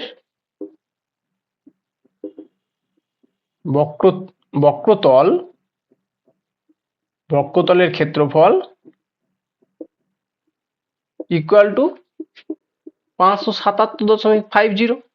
ঠিক আছে, টোপরের বক্রতলের ক্ষেত্রফলের ফর্মুলা কি বলো তোমরা? বক্রতলের ক্ষেত্রফলের ফর্মুলা হচ্ছে pi into R into L, pi R L equal to 577.50। ঠিক আছে, দশমিকের পর ডান দিকে শূন্যের কোনো ভ্যালু থাকে না, তাহলে শূন্যটা কেটে দিলাম। এবার দেখো এখানে আমরা কি লিখবো, বায়ের ভ্যালু 22/7, আর এর ভ্যালু কি আমরা জানি? আর এর ভ্যালু দেখো আমরা প্রথমেই জানি 21/2 সেন্টিমিটার, তাই তো? 21/2 ইন্টু এল ইকুয়াল টু 577.5। দশমিক তোলার জন্য নিচে 10 দিয়ে ভাগ করছি। ঠিক আছে, এবার দেখো তাহলে কাটাকুটি করি, 7 ইন্টু 3 ক্লিয়ার, এটা 2 দিয়ে যাবে, 2 2 দিয়ে কি যাবে না, দেখো 11 দিয়ে যাবে, 11 দুগুণে 22। ঠিক আছে, এটাকে আমরা 11 দিয়ে কাটবো, 5 11 55, 56 57 2 27, মানে 11 দুগুণে 22, 22 5 27, 5 55 5। ঠিক আছে, 11 দিয়ে গেল। তারপর দেখো এই 2টা যাবে কত দিয়ে, 2 ইন্টু 5, এই 5 আর 5 100, 5 1 5 আর 5 5 25, 105। ঠিক আছে, এবার দেখো তাহলে এল কত হলো আমাদের, আর কি কাটাকাটি যাচ্ছে? আর দেখো কাটাকুটি, হ্যাঁ এটা যাচ্ছে 3 দিয়ে, 3 তিরিককে 9, 1 15, 3 5 15। তাহলে এল কত হলো, এল এর ভ্যালু হচ্ছে 35/2, তার মানে 17.50 মিটার। মিটার না সেন্টিমিটার, তাই তো? সেন্টিমিটার দেওয়া আছে, তার মানে 17.5 সেন্টিমিটার বা 17.1/2 লিখতে পারি সেন্টিমিটার, যেটা খুশি। তাহলে আমরা পেয়ে গেলাম কি, এল এর ভ্যালু পেয়ে গেলাম 17.1/2 সেন্টিমিটার, এল এর ভ্যালু আমরা পেয়ে গেছি। দেখো এবার যদি আমরা এল এর ভ্যালু পেয়ে যাই 17.1/7 বা 17.5, তাহলে আমরা দেখো এখান থেকে ইজিলি আমরা পেয়ে যেতে পারি কি, এইচ এর ভ্যালু পেয়ে যেতে পারি। এইচ আগের অঙ্কটায় আমরা যেরকম করলাম যে এল দেওয়া আছে তোমাকে আর দেওয়া আছে, তুমি ইজিলি এইচ বার করতে পারবে, কেননা অতিভুজের স্কোয়ার ইকুয়াল টু লম্ব স্কোয়ার প্লাস ভূমি স্কোয়ার, সেখান থেকে পেয়ে যাবো আমরা এইচ। চলো দেখে নিই কি করব, আমরা এখানটা মুছে দিচ্ছি। ঠিক আছে, এখানটা মুছে দেওয়ার পর আমরা দেখো দেখে নিই যে কি আছে। অতএব আমরা জানি যে এল স্কোয়ার ইকুয়াল টু কি, এইচ স্কোয়ার প্লাস কি আর স্কোয়ার, তাই তো? তাহলে এল কত, এখানে এল হচ্ছে 17.5, তার whole square equal to H square আমরা জানি না, এইচ স্কোয়ার বার করতে হবে, প্লাস আর স্কোয়ার কত 21/2, মানে কত, এটাকে 10.5 লিখতে পারো, তুমি লিখতে পারো তো 10.5, 21/2 মানে তো 10.5, তাহলে 10.5 তার হোল স্কোয়ার। তাহলে আমরা লিখবো H square equal to, H square এদিকে রয়ে গেল 17.5 এর হোল স্কোয়ার মাইনাস 10.5 এর হোল স্কোয়ার, তাই তো? তাহলে এ স্কোয়ার মাইনাস বি স্কোয়ার মানে এ প্লাস বি ইন্টু এ মাইনাস বি, মানে 17.5 প্লাস 10.5 ইন্টু কি 17.5 -10.5, 17.5 প্লাস 10.5 কত? 17.5 প্লাস 0.5 মানে 18, 18 আর 10 28, ইন্টু কত? এটা দেখো 0.5 কেটে গেল মানে এটা 7, ঠিক আছে, এইচ স্কোয়ার এটা, তাই তো? এইচ তার মানে কত? √, এটা মুছে দিই নিচেরটা, √, 28 ইন্টু 7, তাহলে কি হচ্ছে দেখো 4, 28কে আমরা ফ্যাক্টরাইজ করি, হ্যাঁ 28 কিভাবে ফ্যাক্টরাইজ করব? 2 ইন্টু 2 ইন্টু 2 দুগুণে 4, 4 7 28 ইন্টু এই 7টা, তাহলে রুটের বাইরে যখন বেরোয় দুটো থেকে একটা 2 বেরোবে, দুটো থেকে একটা 2, এই দুটো 7 থেকে একটা 7 বেরোবে, তাহলে 7 দুগুণে 14 সেন্টিমিটার। বোঝা গেছে? এটাই হচ্ছে অ্যান্সার। তাহলে আমরা কি দেখে নিলাম? এইচ কত বেরোলো? 14 সেন্টিমিটার। এইচ এর ভ্যালু বেরোলো 14 সেন্টিমিটার। সেটাই আমাদের চেয়েছিল যে তির্যক উচ্চতা কত আর উচ্চতা কত। আমরা তির্যক উচ্চতা আগেই পেয়ে গেছি 17.5 সেন্টিমিটার, এখন পেয়ে গেলাম উচ্চতা কত? 14 সেন্টিমিটার। ক্লিয়ার? ঠিক আছে, চলো দেখে নিই আমরা আমাদের নেক্সট অঙ্ক। নেক্সট অঙ্ক কোনটা বলেছে? 12 অঙ্কটা, তাই তো? চলো 12 অঙ্কটা ভালো করে পড়ো। কি বলেছে 12 অঙ্কটা? 12 অঙ্কটা ভালো করে পড়ো, দেখো কি বলেছে। বলেছে গমের একটি স্তূপ লম্ববৃত্তাকার শঙ্কু আকারে আছে, যার ভূমির ব্যাসের দৈর্ঘ্য 9 মিটার এবং উচ্চতা 3.5 মিটার। একটা গমের এরম স্তূপ করেছে, ঠিক আছে? তার কি বলেছে? তার একটা উচ্চতা আছে, তাই তো? তার একটা উচ্চতা আছে আর ভূমির ব্যাস তোমায় বলে দিয়েছে। ভূমির ব্যাস কত বলেছে? ভূমির ব্যাস তোমাকে বলে দিয়েছে দেখো 9 মিটার। এটা হচ্ছে 9 মিটার। আমাকে দরকার কি? আমার লম্ববৃত্তাকার শঙ্কুর যে কোনো ফর্মুলাতে আমার কি লাগে? আমার আর লাগে। আর মানে কি? ব্যাসার্ধ। 9/2 এটা মিটার, ঠিক আছে? আর কি বলেছে? আমাকে কি এইচ বলে দিয়েছে? দেখো এইচ কি বলেছে। এইচ দেখো তোমাকে বলেছে 3.5 মিটার, তাই তো? এটা হচ্ছে 3.5 মিটার। এই পর্যন্ত ক্লিয়ার? এবার কি বলেছে? বলেছে মোট গমের আয়তন নির্ণয় করি। তার মানে কি? শঙ্কু আকৃতির করে রেখেছে গমটা, তাহলে মোট গমের আয়তন মানে কি? মোট গমের আয়তন মানে হচ্ছে শঙ্কুর আয়তন, যতটা টোটাল আছে ভেতরে, ভেতরে বাইরে বক্রতলে সব জায়গায় যতটা আছে সেটা হচ্ছে আয়তন। তাহলে আমরা কি বার করব? আমরা বার করব অতএব মোট গমের আয়তন সমান কি? 1/3 পাই আর স্কোয়ার এইচ, এটা আমরা জানি। তাহলে 1/3 ইন্টু পায়ের ভ্যালু কত? 22/7 ইন্টু আর স্কোয়ার, আর এর ভ্যালু কত? দেখো 9/2। এই জন্য আমরা এখানে ব্যাস থেকে ব্যাসার্ধ বার করে নিলাম, বুঝতে পেরেছো? 9/2 ইন্টু 9/2, যে কোনো ক্ষেত্রে আমাদের আর লাগে, কোথাও আমাদের ব্যাস লাগে না, আমাদের ব্যাসার্ধ লাগে। সমস্ত ফর্মুলাতেই আছে, সেইগুলো পুরো ক্লিয়ার করতে গেলে তোমরা আমাদের ওই লম্ববৃত্তাকার শঙ্কুর ক্লাসটা করো, দেখো বুঝতে পারবে। ঠিক আছে, আর এর ভ্যালু 9/2। আর কি আছে? এইচ, এইচ বলে দিয়েছে 3.5, 3.5/10 মানে দশমিকটা তুললাম। এবার দেখো কাটাকাটি কি যাবে? 3 দিয়ে 3, ঠিক আছে। দেখো আর কি? 7 দিয়ে 5 7 35, 5 দিয়ে 5 দুগুণে 10, এই 2 দিয়ে এটা 11। আর কি যাচ্ছে কাটাকুটি? আর যাচ্ছে না। তাহলে কত হচ্ছে? 3 9 27, 27 ইন্টু 11 কত বলো তোমরা? 27 ইন্টু 11 কি করে হলো? 27 ইন্টু 11, 11 দিয়ে গুণ করতে গেলে আমি ট্রিক শিখিয়েছি, 2 আর 7 একটু গ্যাপ দিয়ে বসিয়ে নাও, আর দুটো যোগ করে দাও, 7 আর 2 9। 27 ইন্টু 11 তোমরা পাশে গুণ করে নাও, 27 ইন্টু 11 দেখো 27 ইন্টু 27, 7 7 আর 2 9, 297। দেখো 297 ট্রিকেই করতে পারবে খুব কম সময়ে।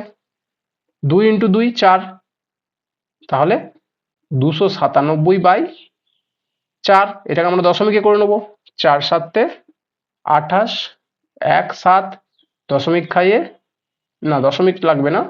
4 দুগুণে 8, 3 4 12, 4 4 16, 1, দশমিকের জন্য 0, 4 দুগুণে 8, 2, 0, 4 পাঁচে 20। এত কি হলো এটা? এটা হচ্ছে ঘন মিটার। বোঝা গেছে? তাহলে মোট গমের আয়তন হলো 74.25 ঘনমিটার। এটা হচ্ছে একটা অ্যান্সার। তোমাকে চেয়েছে এটা যে মোট গমের আয়তন বার করো। মোট গমের আয়তন হলো 74.25 ঘনমিটার। এরপর দেখো আমরা কি বার করব। এরপর আমরা দেখব গমের এই স্তূপ ঢাকতে কমপক্ষে কত বর্গমিটার প্লাস্টিকের চাদরের প্রয়োজন হবে। তাই তো বলেছে যে গমের এই স্তূপটা যেটা আছে সেটা ঢাকতে কত বর্গমিটার চাদরের প্রয়োজন হবে, মানে প্লাস্টিকের চাদর। ধরো বৃষ্টি পড়ছে তো সেটাকে ঢাকতে হবে। তো দেখো একটু ক্লিয়ার দেখলেই বুঝতে পারবে এটাকে যদি ঢাকে তাহলে কি করে ঢাকবে। এই উপরটা ঢাকা দেবে, তাই তো? নিচেটাকে ঢাকা দেবে? দেখো ভালো করে বোঝো ব্যাপারটা। এইটা হচ্ছে উপরটা ঢাকবে, নিচেটা ঢাকা দেওয়ার দরকার আছে কি? এটার উপরটা ঢাকবে, নিচেটা তো মাটির সাথে আছে, সেটা তো ঢাকা দেয় না। কোনো জায়গায় ঢাকা দিলে নিচেটা তো ঢাকা দেয় না, মাটিতে তো লেগে আছে সেটা।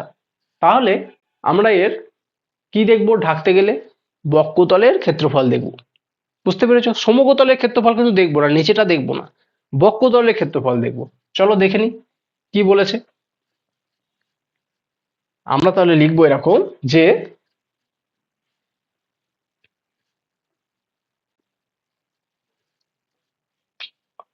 অতএব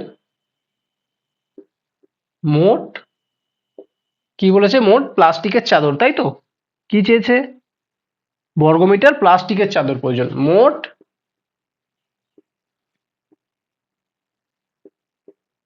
প্লাস্টিকের চাদর লাগবে সমান কত? পাই ইন্টু আর ইন্টু এল। বুঝতে পেরেছো? এল কোনটা? এল হচ্ছে এইটা, তির্যক উচ্চতা। বক্ষতলের ক্ষেত্রফলের ফর্মুলা পাই আর এল। এখানে আমরা পাই আর এল এর ভ্যালু বসাবো। পায়ের ভ্যালু আমরা জানি 22/7। আর এর ভ্যালু কত? আর দেখো আমরা এখানে বার করেছি 9/2। কিন্তু দেখো এল এর ভ্যালু কি তুমি জানো? এল এর ভ্যালু অঙ্কে কোথাও বলে দেওয়া নেই, বা এখনো পর্যন্ত আমরা বার করিনি এল এর ভ্যালু। তাহলে আমাদেরকে আগে এল এর ভ্যালু বার করতে হবে। এইটা বার করতে গেলে তাহলে আমরা এল এর ভ্যালু বার করার জন্য আমরা কি দেখব? আমরা জানি এইচ জানি, আর জানি, তাহলে তো এল তো ইজি বার করে দেবো। এতগুলো অঙ্কতে আমরা বার করলাম। এল স্কোয়ার ইকুয়াল টু কি? H square plus r square. সমকোণী ত্রিভুজ। বোঝা গেছে? এটা সমকোণ, এটা হচ্ছে অতিভুজ। অতিভুজের স্কোয়ার ইকুয়াল টু লম্ব স্কোয়ার প্লাস ভূমি স্কোয়ার। ঠিক আছে, তাহলে এইচ কত? এইচ বলেছে 3.5, তার whole square plus r square কত? আর এর ভ্যালু আর ইকুয়াল টু কত? 9/2। 9/2 মানেই হচ্ছে 4.5, তার হোল স্কোয়ার। তাহলে আমরা দেখে নিই 3.5 এর হোল স্কোয়ার প্লাস 4.5 এর হোল স্কোয়ার, তাই তো? দেখে নিই চলো। 3.5 ইন্টু 3.5 কত হয়? 5 5 25 5 হাতে রইল 2, 3 5 15 আর 2 17 ইন্টু 3 5 15 5 হাতে রইল 1, 3 থেকে 9 আর 1 10, 5 7 আর 9 10 11 12, 12 2 হাতে রইল 1, 1 আর 1 2, 1 1 আর 1 2, দুটোর পর দশমিক, তাই তো? 12.25 আর 4.5 এর হোল স্কোয়ার। 4.5 এর হোল স্কোয়ার কত? 5 5 25 5 হাতে রইল 2, 4 5 20 আর 2 22 ইন্টু 4 5 20 0 হাতে রইল 2, 4 4 16 আর 2 18, 5 2 8 আর 2 10 0 হাতে রইল 1, 1 আর 1 2, দুটোর পর দশমিক। 20.25, 20.25। তাহলে কত হচ্ছে টোটাল? এটা 0.50 আর এদিকে হচ্ছে 2, 2 আর 1 3, 32.50। এল স্কোয়ার ইকুয়াল টু, দেখো এখান থেকে এল মানে কত? এল মানে হচ্ছে রুট, ডান দিকে শূন্যর কোনো মূল্য নেই, 32.5। দেখো এই √32.5 মানে কত? এটাকে আমরা লিখতে পারি √130/2। বোঝা গেছে? 130 ভ্যালু কত তোমাকে দিয়ে দিয়েছে। দেখো অঙ্কটা তোমরা ভালো করে পড়ো। দেখো অঙ্কে দিয়ে দিয়েছে √130 ভ্যালু দিয়ে দিয়েছে। এই জন্যই তোমাকে দিয়ে দিয়েছে, যেহেতু এটা একটু কঠিন টার্ম। √130 ভ্যালু সচরাচর জানা যায় না, তো সেইটার ভ্যালু তোমাদেরকে দিয়ে দিয়েছে 11.4। তাহলে এখানে আমরা লিখে দেবো 11.4। বাই 2, তার মানে কত হচ্ছে 5.7 মিটার। দেখো আমরা তাহলে এল এর ভ্যালু পেয়ে গেলাম 5.7 মিটার, সেটা আমরা এখানে বসিয়ে দেবো। এল এর value 5.7 metre. Pi equal to আমরা কত লিখতে পারি, পাই ইকুয়াল টু লিখতে পারি 3.14 ইন্টু আর এর ভ্যালু কত, আর এর ভ্যালু দেখো 9/2, 9/2 মানে আমরা কত লিখতে পারি, এটাকে আমরা লিখতে পারি 4.5, তাই তো, ইন্টু কত, এল এর ভ্যালু কত, এল এর ভ্যালু বেরিয়েছে 5.7, 5.7, ঠিক আছে। তাহলে এটা এবার আমরা গুণ করে নেব, দেখি কত আসছে, 3.14 ইন্টু 4.5, 4 5 20 শূন্য, হাতে রইল 2, 5 1 5 আর 2 7, 3 5 15 ইন্টু 4 4 16 6, হাতে রইল 1, 4 1 4 আর 1 5, 3 4 12, 0 7 8 6 13 3, হাতে রইল 1, 5 5 10 আর 11 1, হাতে রইল 1, 2 1 3 আর 1 4, 1 একটা দুটো তিনটের পর দশমিক, 14.130। তার সাথে আবার কি গুণ করতে হবে, 5.7, চলো করে নিই, 5.7 এখানে গুণ করে নিই, 5.7 গুণ করলে কত হচ্ছে, 3 7 21 1, হাতে রইল 2, 7 1 7 আর 2 9, 4 7 28 8, হাতে রইল 2, 7 1 7 আর 2 9, ইন্টু কত, 3 5 15 5, হাতে রইল 1, 5 1 5 আর 2 7, 3 5 15 5, হাতে রইল 1, 5 1 5 আর 1 6, 4 5 20 শূন্য, হাতে রইল 2, 5 1 5 আর 2 7, ঠিক আছে, 1 9 5 14 4, হাতে রইল 1, 6 1 7, 8 7 15 5, হাতে রইল 1, 9 1 10 শূন্য, হাতে রইল 1, 7 আর 1 8, ঠিক আছে। এদিকে কি আছে, এদিকে একটা শূন্য আছে, তাহলে কটা শূন্যর পর দশমিক, একটা দুটো তিনটে চারটে, একটা দুটো তিনটে চারটে, তাহলে কত আসছে, ডান দিকে শূন্যর কোনো ভ্যালু নেই, 80.54, অ্যান্সার কত হবে, 80.54 বর্গ মিটার। তোমরা পুরো ক্যালকুলেশন বুঝতে পারলে, গুণটা কিভাবে, বড় গুণ কিভাবে করতে হয়, মাথা ঠান্ডা রেখে প্রপার ওয়েতে করলে অবশ্যই তোমাদের অ্যান্সার বেরিয়ে যাবে 80.54 মিটার, এটাই হচ্ছে অ্যান্সার।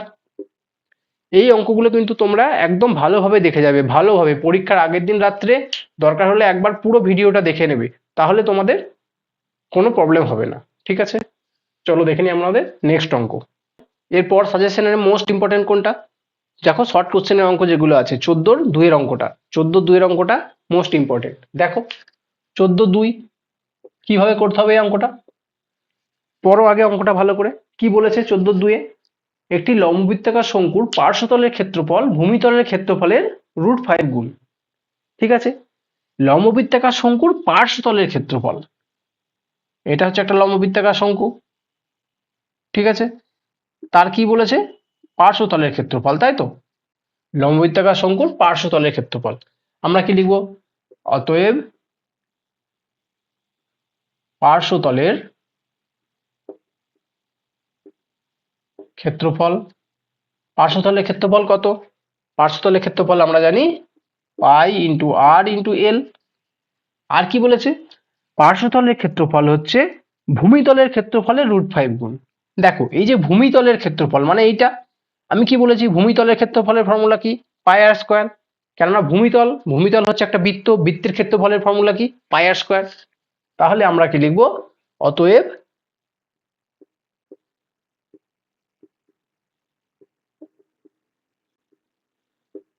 ভূমিতলের ক্ষেত্রফল কত, পাই আর স্কোয়ার। এবার কি বলেছে, অঙ্কটায় মেন জিনিসটা এসো, এবার এবার কি বলেছে, পার্শ্বতলের ক্ষেত্রফল ভূমিতলের ক্ষেত্রফলের √5 গুণ। আমরা কি লিখবো, প্রশ্নানুসারে পার্শ্বতলের ক্ষেত্রফল এইটা পাই আর এল, পাই আর এল ইকুয়াল টু ভূমিতলের ক্ষেত্রফলের মানে পাই আর স্কোয়ারের √5 গুণ, মানে √5 ইন্টু পাই আর স্কোয়ার, বোঝা গেছে, ভূমিতলের ক্ষেত্রফলের √5 গুণ মানে √5 ইন্টু পাই আর স্কোয়ার। এবার দেখো আমরা দেখবো এখানে কি আসছে, পাই পাই কাটছে, আর আর এই একটা আর কাটছে, আর স্কোয়ার আছে তো, তাহলে কেটে একটা আর থাকছে, ক্লিয়ার। তাহলে এবার কি, এল আর আর এইভাবে একটা থাকছে ইকুয়েশন। এরপর পর অঙ্কটা কি বলেছে, শঙ্কুটির উচ্চতা ও ব্যাসার্ধের দৈর্ঘ্যের অনুপাত কত লিখি। কি বলেছে, শঙ্কুটির উচ্চতা ও ব্যাসার্ধের দৈর্ঘ্যের অনুপাত, তাহলে উচ্চতা কত? উচ্চতা হচ্ছে এইচ, আর ব্যাসার্ধ কত? ব্যাসার্ধ হচ্ছে আর, তাই তো? দেখো তাহলে আমরা কি পেলাম? তাহলে আমরা পেলাম এল ইকুয়াল টু কত? আর √5, মানে √5 ইন্টু আর, এল এর ভ্যালু, তাই তো? এখান থেকে পাচ্ছি। তাহলে আমরা দেখবো এখানে তির্যক উচ্চতা এল এর ভ্যালু কত? √5 ইন্টু আর বসিয়ে দিলাম। কি চেয়েছে? শঙ্কুটির উচ্চতা ও ব্যাসার্ধের দৈর্ঘ্যের অনুপাত কত? আমাদের উচ্চতা বার করতে হবে। উচ্চতা সমান কি? উচ্চতা হচ্ছে এইচ। আমরা কি জানি এখান থেকে? আমরা জানি, দেখো, l square equal to H square plus r square, এটা তো আমরা জানি সমকোণী ত্রিভুজের জন্য। তাহলে আমরা এল এর ভ্যালু কি? এল এর ভ্যালু হচ্ছে √5 ইন্টু আর, তার হোল স্কোয়ার। এইচ স্কোয়ার জানি না, বার করতে হবে আমাদেরকে। আর আর স্কোয়ারও জানি না, আর আর স্কোয়ার রেখে দিলাম। তাহলে √5 আর তার হোল স্কোয়ার মানে কি? √5 এর হোল স্কোয়ার মানে কত? 5। আর আর এর স্কোয়ার হয়ে যাচ্ছে 5 r square equal to H square plus r square. এই আর স্কোয়ারটা এদিকে গেলে কি হবে? 4 r square equal to H square. তার মানে আমরা লিখতে পারি h square equal to 4 r square, তাই তো? এইচ ইকুয়াল টু কত? 2 আর। এইচ এর ভ্যালু আমরা কত পেয়ে গেলাম? 2 আর। তাহলে এখান থেকেই দেখো আমরা পেয়ে যাব এইচ বাই আর যদি করি তাহলে কত আসছে? 2/1। তার মানে 2:1। এটাই হচ্ছে এর অ্যান্সার। তাহলে আমরা এখানে লিখে দেবো, অতএব কি লিখেছে, কি বলেছে? উচ্চতা ইস টু ব্যাসার্ধ ইকুয়াল টু কত? এইচ হচ্ছে উচ্চতা, আর হচ্ছে ব্যাসার্ধ, 2:1। এটাই হচ্ছে তোমাদের অ্যান্সার। ক্লিয়ার? চলো আমরা দেখে নিই নেক্সট অঙ্কটা। নেক্সট অঙ্ক কত? 14-2 হয়ে গেল আমাদের। 14-2 এর পর আমাদের মোস্ট ইম্পর্টেন্ট কোটা? 14-5। 14-5 অঙ্কটা কি বলেছে তোমরা পড়ো ভালো করে। 14-5 অঙ্কটা, একটি লম্ববৃত্তাকার চোঙ ও লম্ববৃত্তাকার শঙ্কুর ভূমিতলের ব্যাসার্ধের দৈর্ঘ্যের অনুপাত 3:4। দেখো এখানে দুটো আকৃতি তোমাকে বলেছে, একটা লম্ববৃত্তাকার চোঙ, একটা লম্ববৃত্তাকার শঙ্কু। এটা হলো আমাদের লম্ববৃত্তাকার চোঙ, আর একটা বলেছে লম্ববৃত্তাকার শঙ্কু, তাই তো? তারপর পড়ো কি বলেছে। বলেছে একটি লম্ববৃত্তাকার চোঙ ও লম্ববৃত্তাকার শঙ্কুর ভূমিতলের ব্যাসার্ধের দৈর্ঘ্যের অনুপাত 3:4। ভূমিতলের ব্যাসার্ধ, এটা এর ভূমি, এটা কত? আমি ধরে নিলাম R1। চোঙের ব্যাসার্ধ হচ্ছে R1, আর শঙ্কুর ব্যাসার্ধ হচ্ছে R2। অতএব প্রশ্ন অনুসারে আমরা লিখতে পারি কি দিয়েছে? R1/R2 ইকুয়াল টু কত বলেছে? দুজনের অনুপাত কত? ভূমিতলের ব্যাসার্ধের দৈর্ঘ্য অনুপাত 3:4, মানে 3/4। ক্লিয়ার? এরপর কি বলেছে?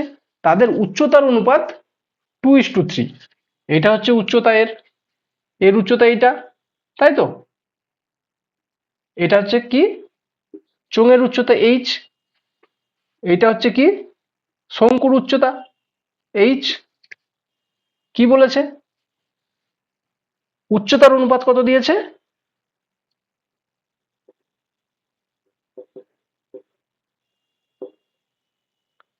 উচ্চতার অনুপাত এটা ধরে নাও H1, এটা ধরে নিলাম H2, বোঝার জন্য কোনটা চোঙ কোনটা শঙ্কু।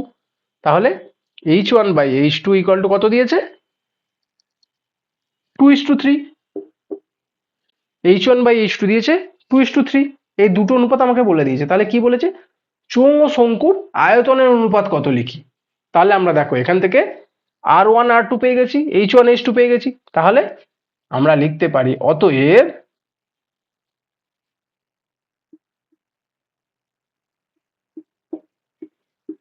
চোঙের আয়তন বাই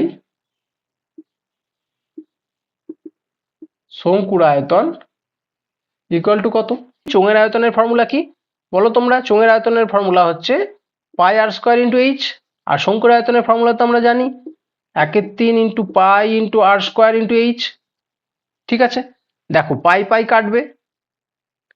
এবার দেখো চোঙের আয়তন, চোঙের আর কত, চোঙের রেডিয়াসটা কত, চোঙের রেডিয়াস কোনটা, এইটা R1, তাই তো R1, R1 এর ভ্যালু কত, R1 এর ভ্যালু দেখো 3, তাহলে আমরা এখানে 3 বসিয়ে দেবো, 3 এর স্কোয়ার ইন্টু এইচ কত, এইচ মানে এই এইচটা কোনটা, চোঙের আয়তনের এইচ, দেখো চোঙের এইচ কোনটা, চোঙ হচ্ছে এটা, এর হচ্ছে H1, H1 এর ভ্যালু কত 2, তাহলে আমরা এখানে বসিয়ে দেবো 2, ঠিক আছে, নিচে 1/3, এই আরটা কি, এ হচ্ছে শঙ্কুর রেডিয়াস মানে হচ্ছে এই R2, R2 এর ভ্যালু কত, R2 এর ভ্যালু হচ্ছে 4, তাহলে আমরা 4 বসিয়ে দিলাম এখানে, 4 এর স্কোয়ার ইন্টু এইচ কত, এই এইচ মানে কি, এই এইচ হচ্ছে শঙ্কুর এইচটা, ঠিক আছে, শঙ্কুর H2 কত 3, এটা হয়ে গেল 3, কাটাকাটি করো, এই 3টা দেখো উপরে চলে যাবে, তাহলে কি হলো উপরে 3 স্কোয়ার ইন্টু 2 ইন্টু 3 বাই নিচে 4 স্কোয়ার ইন্টু 3, এই 3 আর এই 3 কাটলো, 3 3 9, 9 2 18, 18 বাই 4 4 16, এটাকে যদি কাটাকুটি করি কত হয় 9/8, 2 দিয়ে কাটাকুটি করলাম, অতএব কি অনুপাত চেয়েছে আমরা, আমাদের কি অনুপাত চেয়েছে বলো, চেয়েছে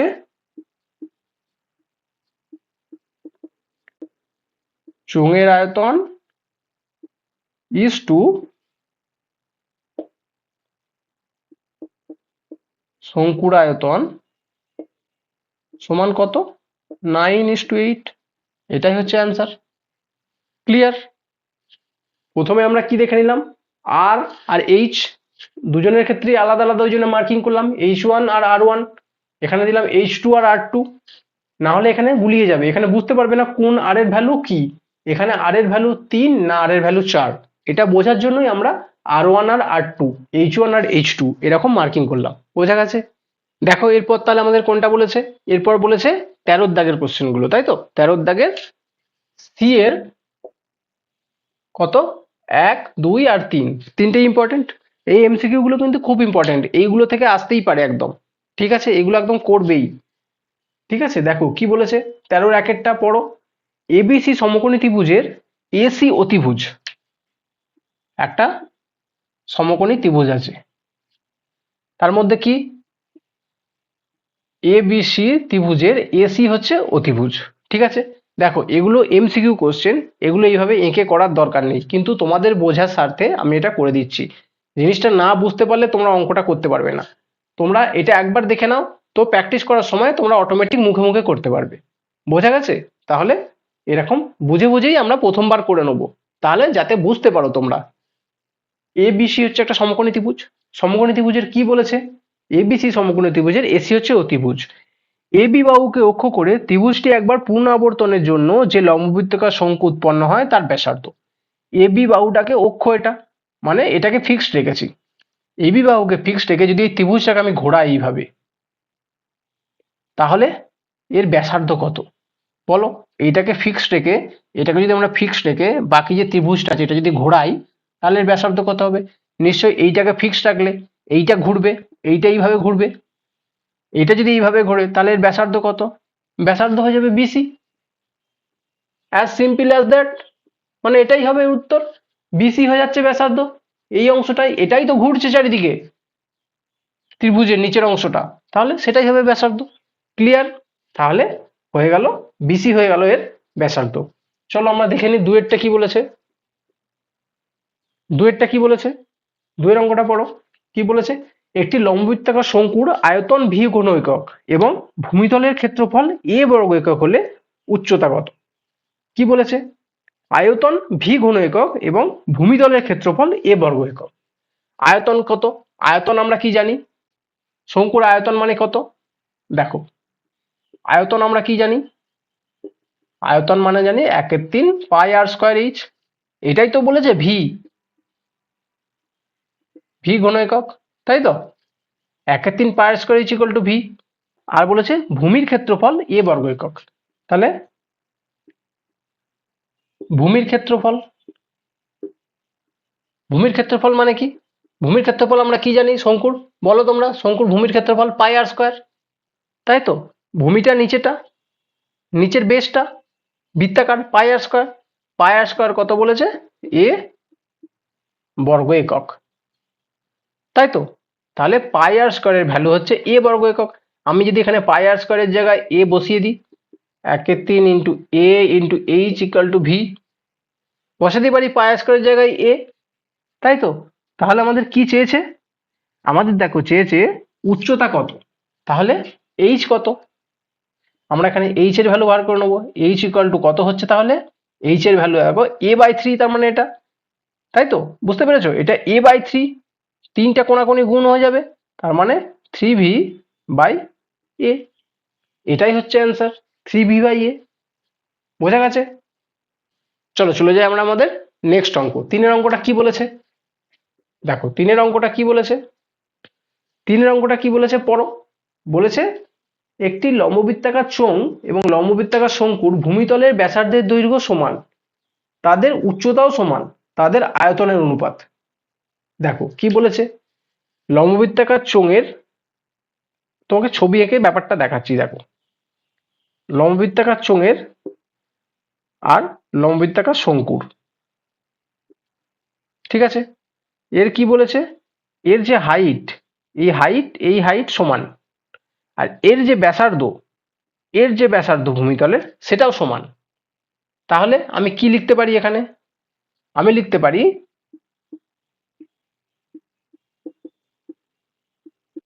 চোঙের আয়তন বাই শঙ্কুর আয়তন।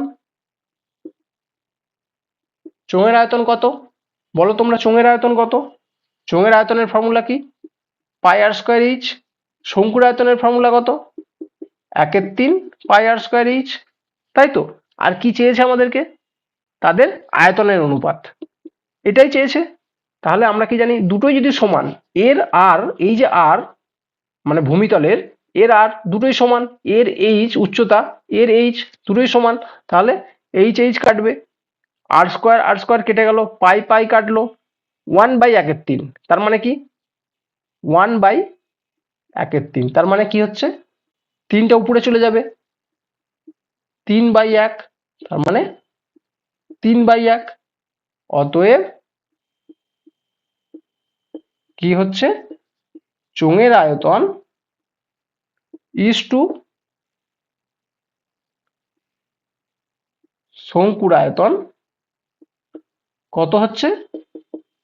3:1। এটাই হচ্ছে অ্যান্সার। ক্লিয়ার? 3:1 হচ্ছে তোমার অ্যান্সার এমসিকিউ, যেটা অ্যান্সার আছে সেটাই। দেখো এই ক্ষেত্রে তোমাদের এমসিকিউ করার ক্ষেত্রে এগুলো করার কোনো দরকার নেই, কিন্তু তোমাদের স্বার্থে তোমরা যাতে বুঝে বুঝে জিনিসটা করতে পারো সেই জন্য আমি তোমাদেরকে বুঝিয়ে বুঝিয়ে করিয়ে দিচ্ছি। না হলে কোথা থেকে আসছে জিনিসগুলো, তোমরা যদি এই জিনিসগুলো ক্লিয়ার না হয়, তোমরা যদি এমনি পড়ে যাও, তাহলে কিন্তু তোমরা অ্যাকচুয়ালি করতে পারবে না, টাইমে এসে পরীক্ষার হলে গিয়ে সে আটকেই যাবে। কিন্তু আমি চাই তোমরা এক এক নম্বরও পাও, 40-এ 40ই আমাদের টার্গেট হোক, যেন আমি তোমাকে 40-এ 40ই পাওয়াতে পারি, এই চ্যালেঞ্জটা তোমরাই রাখো। তো অতএব আমি যেগুলো বোঝাচ্ছি সেগুলো তোমরা মন দিয়ে করো পরবর্তীকালে, তাহলেই করতে পারবে। ক্লিয়ার?